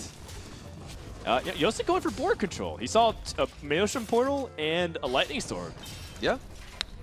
Yeah, I would have said you could draw another card. I'm going to get 4 damage in, but he says, I want to avoid any possibility of you using Flame Tongue Totem and Jinyu to put me out of range of killing you. And now DocPwn's at the mercy of his opponent. This draw, by the way, is kind of emblematic of DocPwn's deck. He is playing a mid-range Shaman that just happens to have the Jade cards that are good, not really a dedicated Jade deck. And this is a card that we saw a whole lot about a year ago in the mid-range Shaman era, but not really looking too potent right here. Yeah, and for frame of reference, DocPwn wouldn't have the Thunderbluff Valiant, but he would have Totem Golem on the board, and Totem Golem would be able to kill the Azure Drake. And, and as a result, the Jinyu bullies the board a little bit, but Yulsic might be looking at potential lethal damage, but depending on what he draws from the Shaku. Yep, another Shaman card. Doomhammer? Wind Speaker Speaker? is 4 damage. Or another card. What's in the box? 11, 14, 19. Is that just lethal? He's got I think lethal. it is. Yeah, he's got it's 16 8, damage. 9, 10, 11, 12, 13, 14, 15, 16. Yep. Well, there you go. We're talking about the fact that you got to remove the minions on the board as much as possible. Yeah, And but I mean- Yulsic somehow got there with Shaman cards. See, if I were in his spot, I may have just Wind Furied the Shaku anyway, because you could get lethal, but, it could be something else way cooler. He only has so much mana left. You only have 5 remaining, but I think it's cute. And- Yulsic takes the game. Evens up the series 2-2. And, definitely a big win. If he sort of thinks back and knows what had happened in the previous game, getting a win with that deck has to definitely help your confidence. All right, well, DocPwn trying to strike back here. Yulsic and DocPwn both have the same exact decks here, Dragon Priest and Shaman. Although there is some differences. One thing to point out is Yulsic has a hybrid Shaman. This is a deck that we've seen a couple times. I've seen it on ladder. I've seen it played a few times in tournaments. But I feel like it also has some mid-league success, too. True to its name. It's a hybrid deck. His deck's actually pretty similar to DocPwn's. DocPwn has, as we mentioned, that Thunderbolt Valiant. Yulsic has a little bit more Jade action. He has 1 Jade Spirit in his deck. So both of them are not really super dedicated to the Jade plan. Yeah, we'll see what ends up happening. We're about halfway through, past the halfway point for this best of 7 series. So while our players get a brief break, we're going to check in with Observe and Reflect with some of the players on how they got their battle tags. Observe and reflect. My battle tag is Yulsic. It is the combination of 2 K-pop stars named Jessica and Yuli. It makes me happy. My battle tag is LVGE, which translates to Donkey Pigeon, or Donkey Brother. It's a play on words. A DocPwn could mean 2 things. DocPwn as the piece of chess, and it could also mean pawning, which means like obliterating noobs and stuff like this. Battle tag? Samuel is my English name that my mom gave to me. Sao is my family name. So my battle tag is Samuel Sao. Well, my battle tag is B787. It stands for Boeing 787. And I chose this battle tag because I like airplanes. My name is Shtanu Dachi. I got my name from a random online battle tag generator. My battle tag is Pavel, and I'm choosing it because I really like my name, and I don't want to worry about choosing any nickname. I prefer to focus on other things. My favorite color is green, and then I added a lot of animals after green until one worked, and sheep was the one that worked, so here we are, green sheep. When I was younger, I aspired to be a doctor. Things have changed in my life recently, so I may not necessarily be on the doctor path anymore, but I'll still be a Hearthstone doctor. Y'all don't have to worry about that. Observe and reflect. All right, a little cute segment to get to know some of the players, but the biggest mystery of all is, why is Kibler's name Kibler? I think Samuel So and I have some pretty similar reasoning for our battle tags. That was obviously definitely a joke. And, you know, some people just stick and true their names. Wait, was it? It was, trust me. Serious. But there's also a segment with the Caches to explain their usernames. Some of them have very interesting ones, especially TJ. Azumo QT. The players are almost back here. If you guys are just tuning in, we have a 2-2 tied score between Yulsic and DocPwn. Winner goes to the winner's match of their brackets. The loser will have to fight on, but not eliminated. Here's the current records of all of the regions. Europe dropping their first series. Couldn't go perfect. I didn't expect them to go 8-0. Did you? No, not at all. But the dream is dead for them to go all four to the World Championship. China is also striking back. You know, if they're able to win another series and Europe loses, you know, perhaps in one of the matches in Group D, then maybe we'll see China as the one on top of the records, and all of a sudden the conversation's changed a little bit. A lot of players came into the event saying that China was kind of the dark horse region. They didn't really know very much about the Chinese players. It was really only Omega Zero who had a very high profile in the West thanks to his performance at BlizzCon last year. But all of the players are putting up very solid results so far. Yeah, Lovely Chuk, probably one of the most historic players, or sorry, historied player in China. He's been winning tournaments in China since 2015, big ones like Gold League. And Lovely Chuk is saying that he thinks LVGE is the best player. So it's like interesting that all these players are hyping each other. Really amusing to see that ends up working out. Looks like the players are back in their seats. DocPwn ready to ramp up, going with Dragon Priest Mirrors. Good classic for the Mean Streets meta. Now, DocPwn, he's got some pretty good stuff here. He's got Northshire Cleric, Azure Drake, and Blackwing Technician. It's a good starting point. Would you be tempted to keep the Azure Drake in this hand, or do you feel like that's too optimistic? I agree with DocPwn's mulligan there. I think that you want to ensure that you have an activator, and particularly given that you have the coin, the Azure Drake is pretty solid there as well. You could argue that because a huge percentage of your deck is dragons, so you can end up being very likely to pick up a dragon early on if you do mulligan that and just keep the 2 cards. But if you don't have a dragon, it can be disastrous, as we saw in DocPwn's previous game with Dragon Priest. Right. And if you can't fight for value, at least fight for tempo, which seems to be you know, what in Yulsic's plan is here. Now, DocPwn does have a crossroads here. You can try to play a little bit of removal. You can play tempo. Yeah, this is a bit of an awkward situation for DocPwn. There are a few stages to the Dragon Priest mirror match. There's the tempo phase, in which you're trying to get in the board and just have essentially just more stats than your opponent. Particularly having them spread out across over multiple minions is very valuable, like Yulsic has here, because it enables him to be protected from something like a single Shadowward Pain.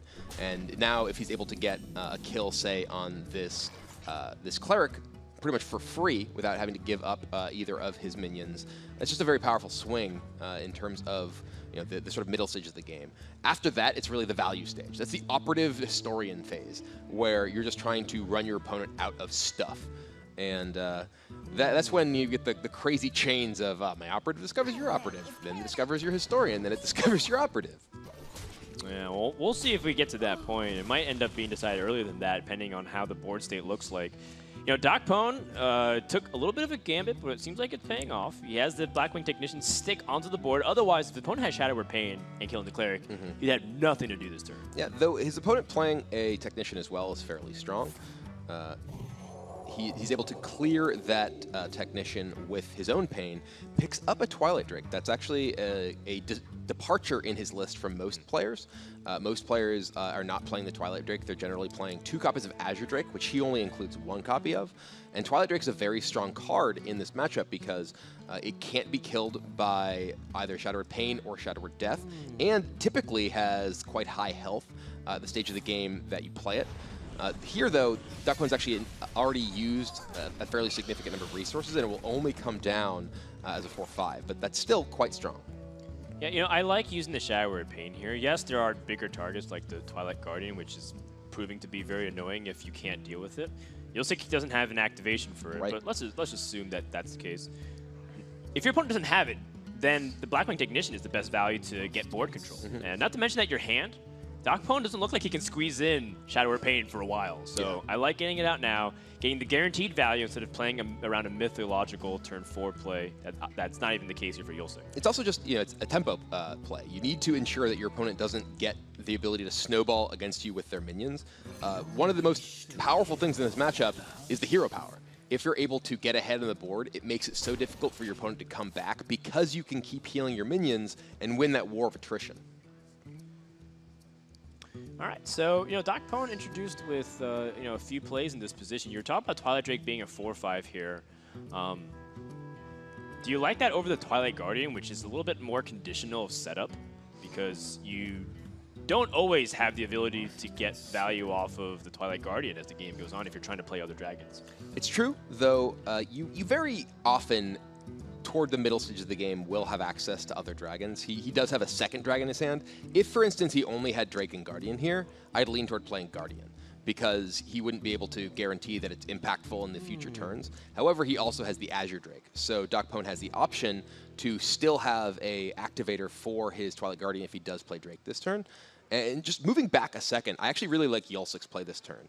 He chose not to use Shadow Pain to remove the Technician. Both of his minions survive the Technician on the board, so there's no great attacks for DocPwn, and Yulsic has a Shadow Pain if DocPwn plays his best play on this turn. In most cases, that's Twilight Guardian, and yeah, this will be able to be a huge tempo swing for Yulsic, who'll be able to kill this Guardian, and potentially even remove the Blackwing Technician as well. Well, we were talking about tempo all throughout the early stages of the game, and this is one of the best uses of Shadow or Pain. Doesn't get better than that. And in Yulsic here, he can choose to attack both of these into the Technician and remove DocPwn's entire board, and with that draw of another Technician, develop yet another substantial minion. So a very strong tempo position for Yulsic here. Yeah, before I was saying, well, Blackwing Corruptor is the best you can get in terms of being a damage, but now that he's drawn the Blackwing Technician, he allows him to fill out his curve. Does have the opportunity to try and utilize his hero power too. If he feels like his hand's a little bit light on the value, he might feel like that's more important, but I don't know, He's probably considering things like Dragonfire Potion. If it removes some of these minions. And yeah, Dragonfire Potion is low value relative to what it usually gets, but this is Dragon Priest Mirrors. How often will Oh, sorry, I apologize. DocPwn's on 5 mana. Yeah, I was going to say, he was a couple turns away from Dragonfire Potion, so it's not really a huge threat at that stage. One of his minions is a dragon anyway, and it would be investing his entire turn. DocPwn here, he has a Corruptor, which can help get him back on the board a little bit, but then he would potentially run into another Corruptor from Yulsic. Yeah, I was trying to think of ways why you'd hesitate to play into it. DocPwn does have the Blackwing Corruptor, though, and that's it's a really powerful opportunity to grab tempo back in your position. Yeah, Corruptor is one of the powerful cards in the matchup because it does swing both from a tempo and value perspective. You're able to eliminate your opponent's minion while developing a minion of your own, which is historically very powerful in Hearthstone in general. So DocPwn here, I think, debating exactly how he wants to play this turn. He has the Corruptor, which he could use on the Talon Priest or the Whelp. It looks like he's going to target the Whelp, and this potentially sets up for a Dragonfire Potion next turn. And I think kind of broadcast that might be his intention because it is the weaker minion. But Yulsic is going to kind of walk into this Dragonfire Potion and just trading in. And I think if you're in Yulsic's spot, you have to wonder, okay, my opponent killed my inferior minion. He killed a 3-1 rather than a 2-2, and the answer, as we see in DocPwn's hand, is because of that Dragonfire Potion. So, I wonder if maybe there's sort of a different road that Yulsic could have taken that turn, like say playing Twilight Guardian and healing, to ensure that he did have something on the board instead of walking into the potion. Yeah, this is a very good potion. Yeah, you great. kill off 2 cards. Your opponent has 2 cards, so you know that you're going to win the value game. For now. But you bring up an excellent point, But at the same time, if Yulsic played the Twilight Guardian, was he walking into something else, like a Bookworm? Right. So you feel like both those copies are one-ofs, so you're not entirely too sure which is more likely. Well, DocPwn actually does not have a Bookworm in his deck. He's able to discover them through the Historian, but he doesn't actually have a copy of Bookworm in his list. You are correct. He's playing that Twilight Drake, as well as the second copy of Technician.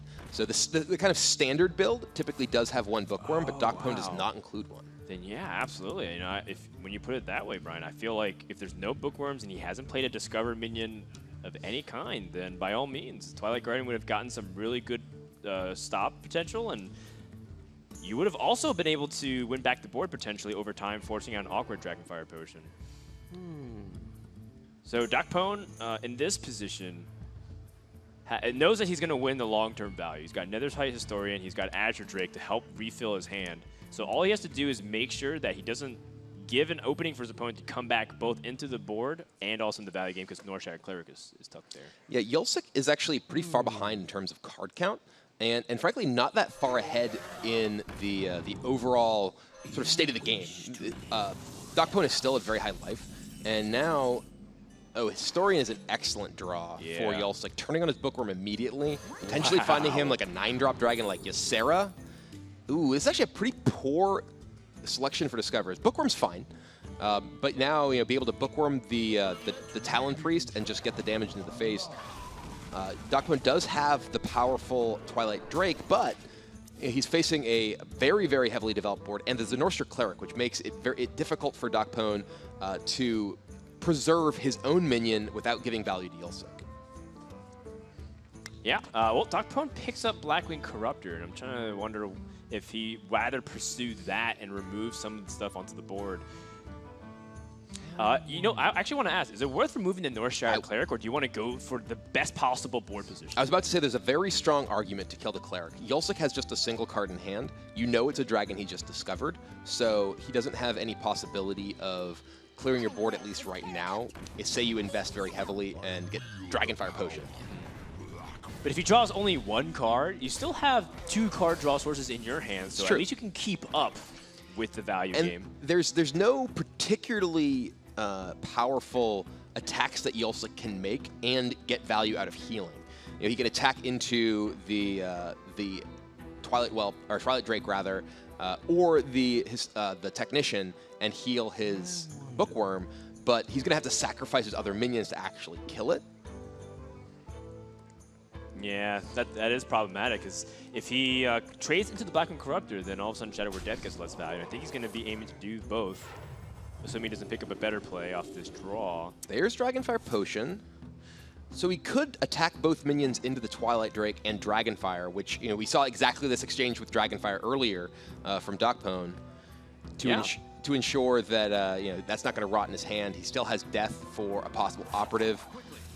You know, funnily enough, that's exactly the same scenario that DocPwn did. Right. You used to remove Dragonfire Potion to remove a Blackwing Technician and a Blackwing Corruptor. It's ultimately a little bit better because Yulsic still has a dragon of his own in play, so it's more of a tempo potion rather than a purely reactive potion. But yeah, those are typically the best case scenarios for what you're hoping for. Speaking of best case scenarios, not one for DocPwn. He does have some big dragons. I would take Nozdormu for the memes. I would. Look, if you're gonna come out here and make a name for yourself, Nozdormu is certainly one way to do it. Alexstrasza, by all means, is better in a lot of scenarios, almost every scenario. But the kind of pressure you can put on your opponent if you're roping, you wait for the rope to burn, boom, you slam Nozdormu and let the rope burn out so it shakes the screen, really surprise your opponent. If Yulsic were, say, 20 and not 28, there's actually like an argument for taking Nozdormu. Yeah. I think there's a legitimate strategic argument for taking Nozdormu if the impact of Alexstrasza wouldn't be so high. Yeah, and what you do is you stare down your opponent. You know, you kind of get your opponent's attention somehow you by moving a lot. You like wave at them, and when they're looking at you across the table there, you just play Nozdormu.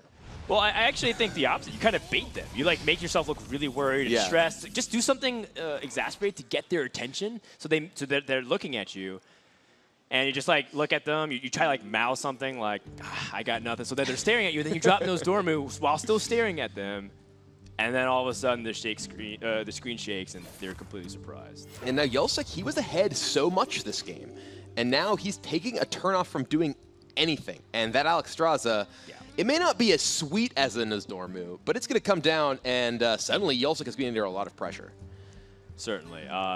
Alexstrasza plus the attacks put your opponent down to 10, and you have an Azure Drake, which is most likely going to survive everything. You know, Alexstrasza can fall to a Shadow Word Death, which you haven't seen.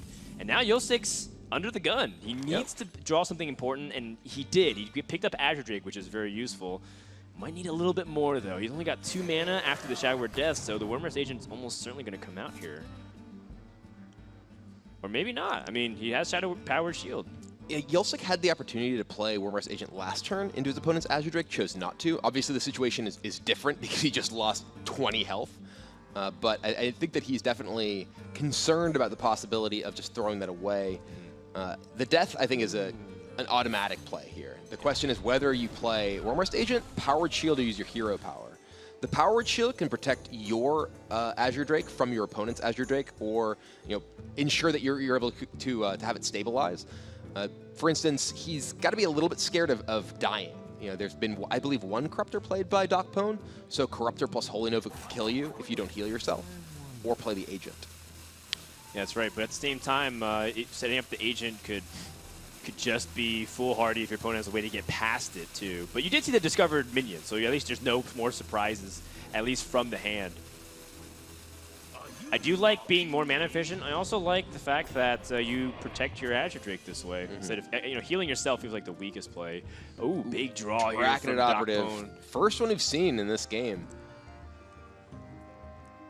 So let's see what he picks up. Yulsic's used a handful of his powerful cards. He does still have his own operatives both remaining in his deck. So there's a very high chance. There it is, another operative. So here's the value chain. Yeah, I think board pressure might be just the best thing to do here. Your opponent's already used Shadow Word Death, and you're able to just pick up a lot of high-value cards. Corruptor's really powerful here, too. Yeah, get that extra damage in case your opponent can't remove everything. DocPwn taking his time. He did mention that he tries to ensure, even if the decision is an easier one, that he takes his time to keep his nerves in check and such. Yeah, specifically, DocPwn was talking about how he plays too fast in tournaments primarily because of how he is usually very comfortable at home. And he said that he felt like it led to a lot of his mistakes in the playoffs because he just played too fast. He didn't sit down and think about it. It was just too much autopilot. He actually also said he was a big fan of speed chess. That, maybe that background leads him to... Ooh. Yeah, he prefers it over regular chess. Yeah, so he picks up a brand, so that allows him to use the Corruptor to kill one of these, but there's enough damage remaining in DocPwn's hand that he can finish the game off. So Yulsic looks to him like he might be able to stay alive, but we know that the finishing blow is coming from DocPwn this turn with Blackwing Corruptor. Yep, and with Holy Nova for good measure, so DocPwn goes up 3-2 and is now 1 game away from going to the winner's match of his group. And we see, Yulsic looks, maybe like a little bit stressed there. We saw him kind of looking up at the ceiling. Once that Alex Strauza came down, it looked like a game where he was so far ahead, but DocPwn was just able to wrest it from him with that big late game swing.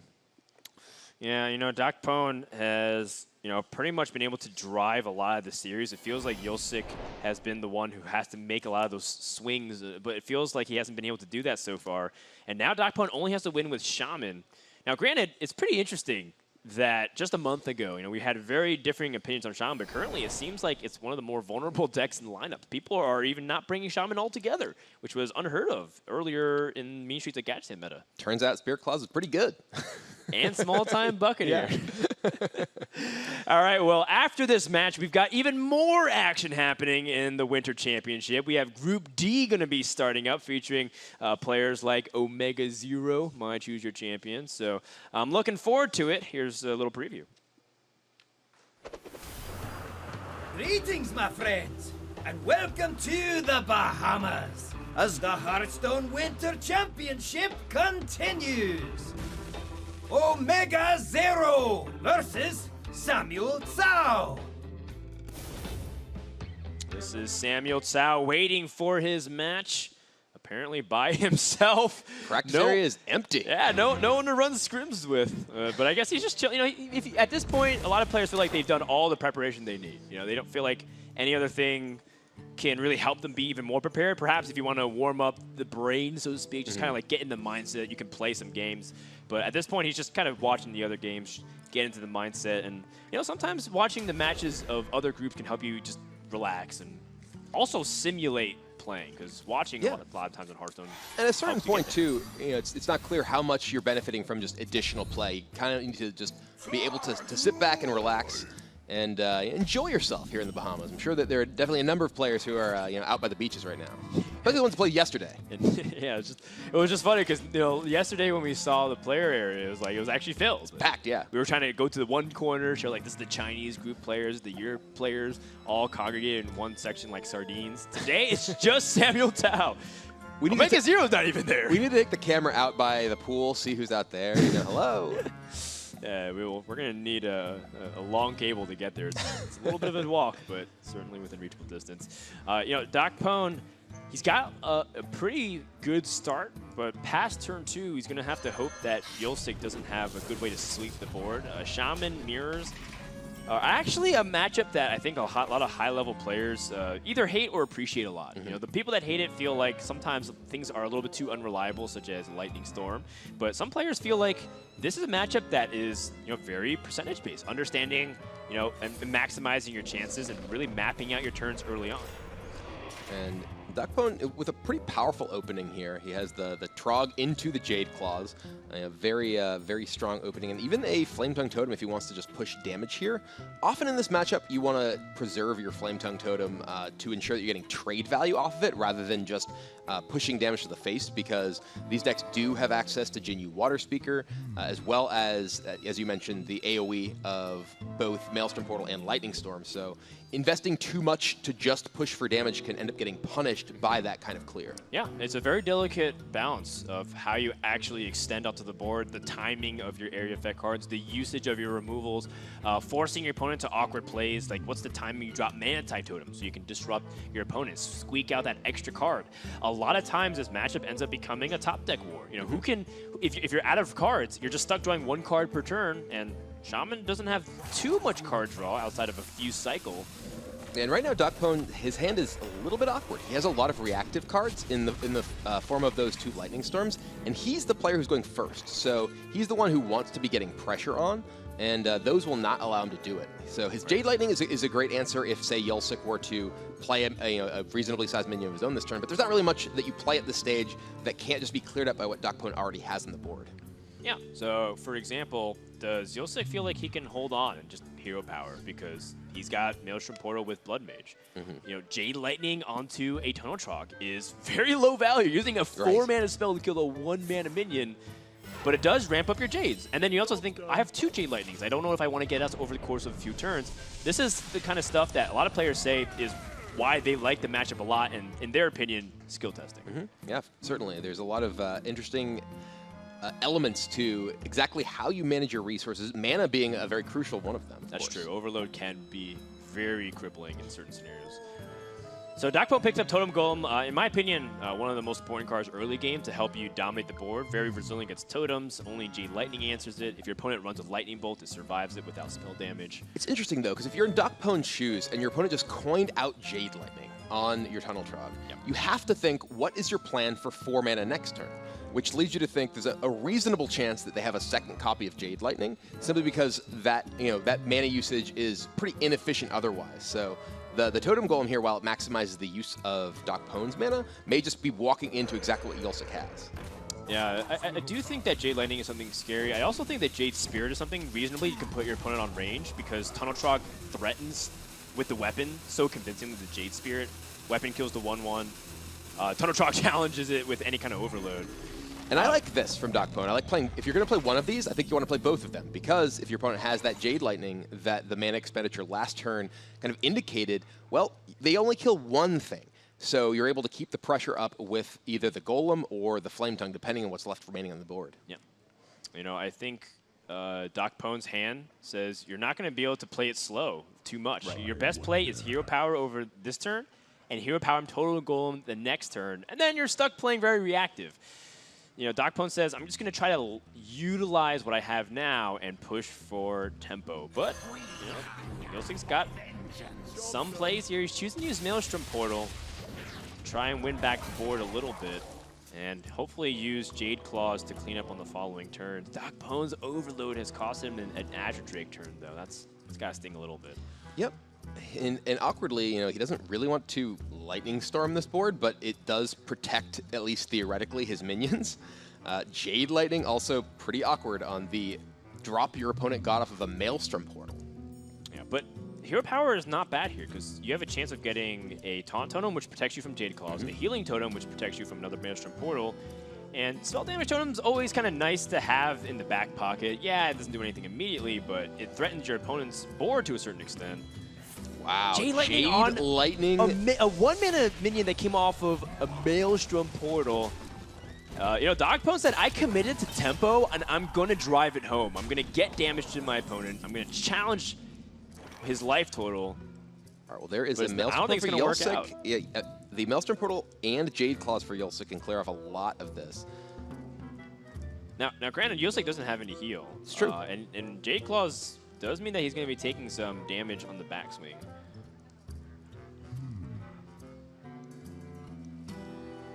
Yeah, Yulsic here, you know, evaluating how exactly to deal with this board from DocPwn. I think that the Maelstrom portal and Jade Claws has to at least be somewhat attractive because you're at 17. You know, and you have no way to restore your health in your hand. You don't have any particular reason to want 6 mana next turn, so overloading now with your Jade Claws is probably a better opportunity than on a future turn where you might end up blocking your own Alec here.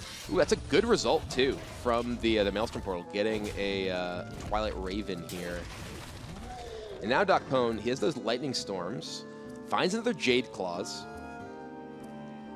Okay, so DocPwn going to try to figure out a way to maximize his damage this turn. Jade Claw summons a 3/3, but it is a little off curve based off everything he wants to do.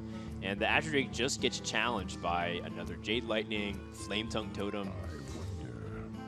It might actually be Jade Claws in this position. But he has 2 Lightning Storms too, it's so awkward. Yeah, I could even, it's particularly awkward because he has that Azure Drake, and he really wants to be able to cast that Azure Drake sometime in the future. I could even imagine playing Jade Claws and Lightning Storm, but that overloads you for 3, and you won't be able to play Azure Drake next turn. Because DocPwn has just committed so many resources to pushing the tempo in this game, pushing for damage. And if he's able to protect that 3/3 buy that he gets from the Jade Claws, you know, maybe you just Jade Claws and Hero Power and just trade your full board here and leave yourself a 3/3. But that's vulnerable to Jade Lightning, which, if we're thinking back to the early turns, it looked like Yulsic had a second copy of based on the way he played. Well, Jade Claws and Lightning Storm gets 4 damage into your opponent right now. Yep. And you're putting your opponent at 10 with 5 on the board. So yeah, and this is you might be able to consistent. get there. This is consistent with how DocPwn has played this game. He recognized that he wanted to be as aggressive as possible, playing the Totem Golem, Flame Tongue, pressing for damage. Feral Spirits has got to look pretty good for Yulsic here, though he does have Jade Lightning and just the clear. Yeah, but what's more important is Feral Spirits has a good chance of surviving. You know, one of the minions help get you gets on the board, and if even more so, Flame Tongue Totem. This Lightning Storm for DocPwn could be huge. He's overloaded, so he can't even Hero Power, though. Oh, boy. If he Lightning Storms and rolls high on either one of the Feral Spirits, he can get damage in with the Jade Claws. If he rolls high on both, it's obviously tremendously powerful. I wonder. But if he rolls high on neither of the Feral Spirits, then he ends up pretty much wasting his entire turn here and the Lightning Storm. So he doesn't want to take the 1 in 4 scenarios where he gets completely boned. Yeah. Interesting that DocPwn actually chose to not even attack with his Jade Golem here, because Yulsic has the opportunity to make the trade in his turn. So this gives Yulsic the possibility of having, say, a Lightning Storm of his own and preserving these minions. I don't really like the decision not to attack here, because you just give Yulsic the best case scenario of, well, I get to direct this however I want it and potentially blow you out. I think DocPwn's thought process is, I have Lightning Storm next turn to kill both of these, but best case is Yulsic can choose to kill your 3/3 if he doesn't have the ability to wipe it off by some other means. Yeah, I think he's tempted by the Azure Drake and Lightning Storm synergy. Right. Feeling like he can do that. And maybe the Thunderbluff Valiant, which is very board-centric, makes DocPwn think it's time to shift away from pressuring my opponent, because I don't think I can kill him. Yeah. I don't think I can kill him anymore. And DocPwn's at top end is Alec here. He doesn't have Bloodlust in his deck, so he knows that a big board and trying to finish off of that isn't always guaranteed. All right, well, interestingly, this works out for DocPwn, because the Jade Lightning is induced from Yulsic here, and now the Azure Drake plus Lightning Storm will clear off Yulsic's entire board. Bloodlust is a really interesting draw from DocPwn here because he can start to threaten lethal with just about anything. Yulsic's just at 8. Yeah, apologies. I actually was reading Yulsic's deck list. He's the one without Bloodlust. So DocPwn actually does have that in this deck. Yulsic has the ability to respond immediately with Hex and the Thing from Below, which probably is something that you're thinking about to try to stop your opponent from killing you in some capacity.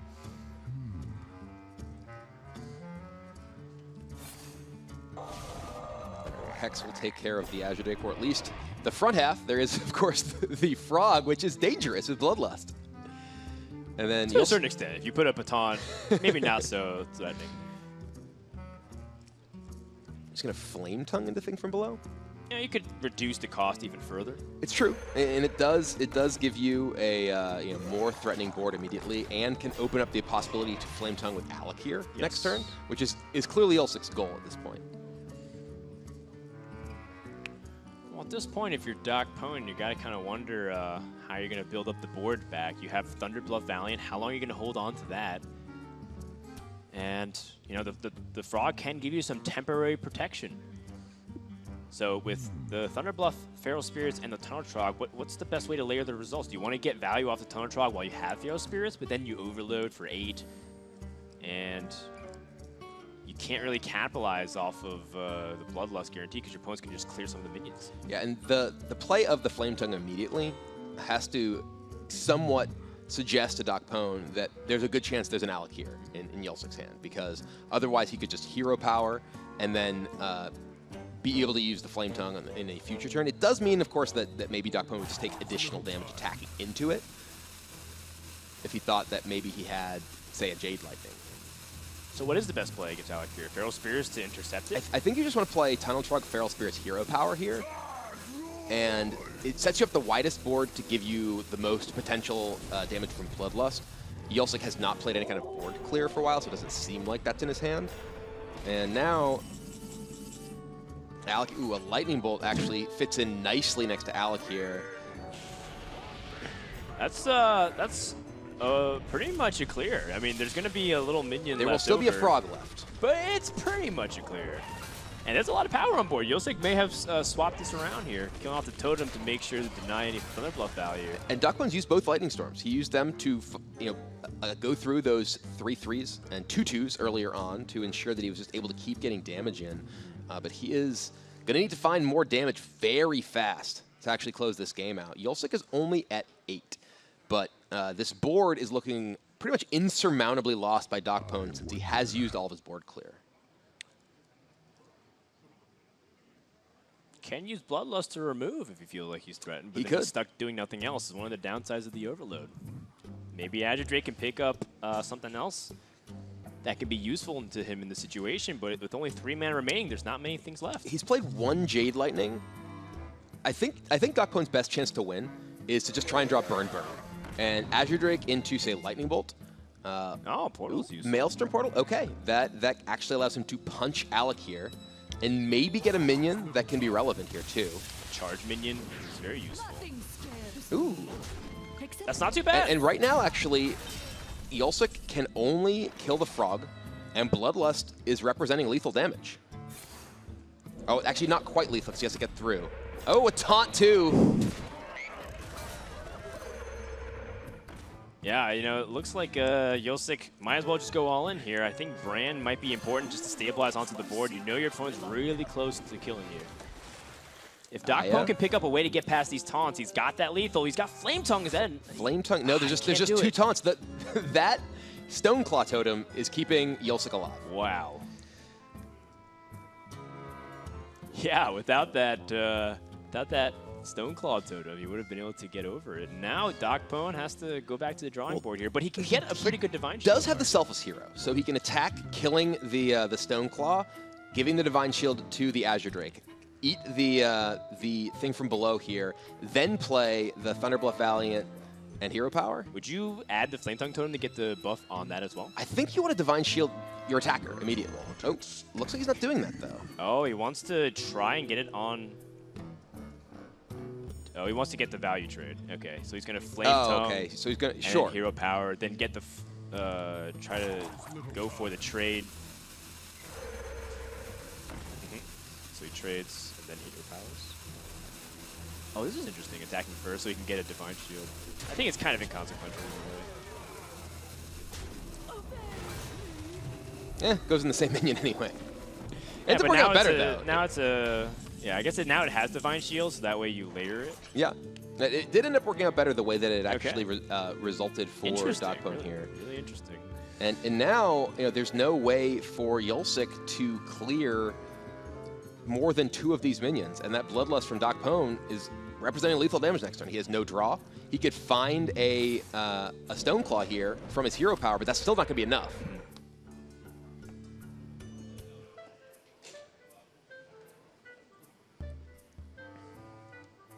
Well, so if you remove Flame Tongue Totem and he actually killed the spell damage totem, then his opponent actually wouldn't have enough with Bloodlust because the Drake loses the buff from the Flame Tongue Totem. So maybe You're right. If he had done that and gotten the Stoneclaw, but it is not there, and DocPwn seals the series and advances over Yulsic. Congratulations to DocPwn. He is going to the winner's match of the group in a long, hard-fought series. Being able to, once again, follow up his performance in the America's Championship to be able to get himself onto the big stage. What do you really think about that series, Brian? What's your takeaway? I think that it was a bit shaky a little bit from both players, I think. But in the end, I think DocPwn had the composure and really stuck to a plan in that game. He recognized that he was taking an aggressive position and just kept hammering Yulsic with that damage, and ultimately it was enough. All right, well, the match will be DocPwn versus LVGE later on as we wrap up Group C. We're going to go into Group D momentarily, but Rachel is waiting with DocPwn for a few words on his victory. Thank you so much. I was just congratulating him on his win for North America, but I have to ask, are you fully satisfied with your play in this matchup against Yulsic? I'm not too sure if, well, obviously I drew really bad in the first Priest game. And I would have to look back at the game because there were some plays there that I'm not too sure about, but I need to watch the game again to make sure.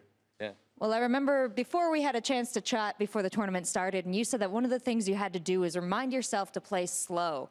So were you able to play slowly, or did you make some snap decisions in there? I think I played slow. I think generally I played much more slower than I usually do when I play Hearthstone for fun. But I mean, yeah, I could have played a bit more slower again. I think I really need to take that whole minute, I think. Well, you can take whatever kind of time you want. In fact, we're used to it, especially some of our older Hearthstone players. Not saying you're old, but compared to a lot of the players here, you are our oldest in the HCT Bahamas tournament. So do you think that factors in at all? Might factors a little. Maybe their brain they're younger, so maybe their brain works faster. I would guess so. But as we say in every kind of sports or esports, I kind of balance that with experience, right? So my experience versus their young brain, I guess. Absolutely. Experience on the world stage once again for you. We're going to give it back to our casters, and we'll see more from you later. Thank you. Thank you.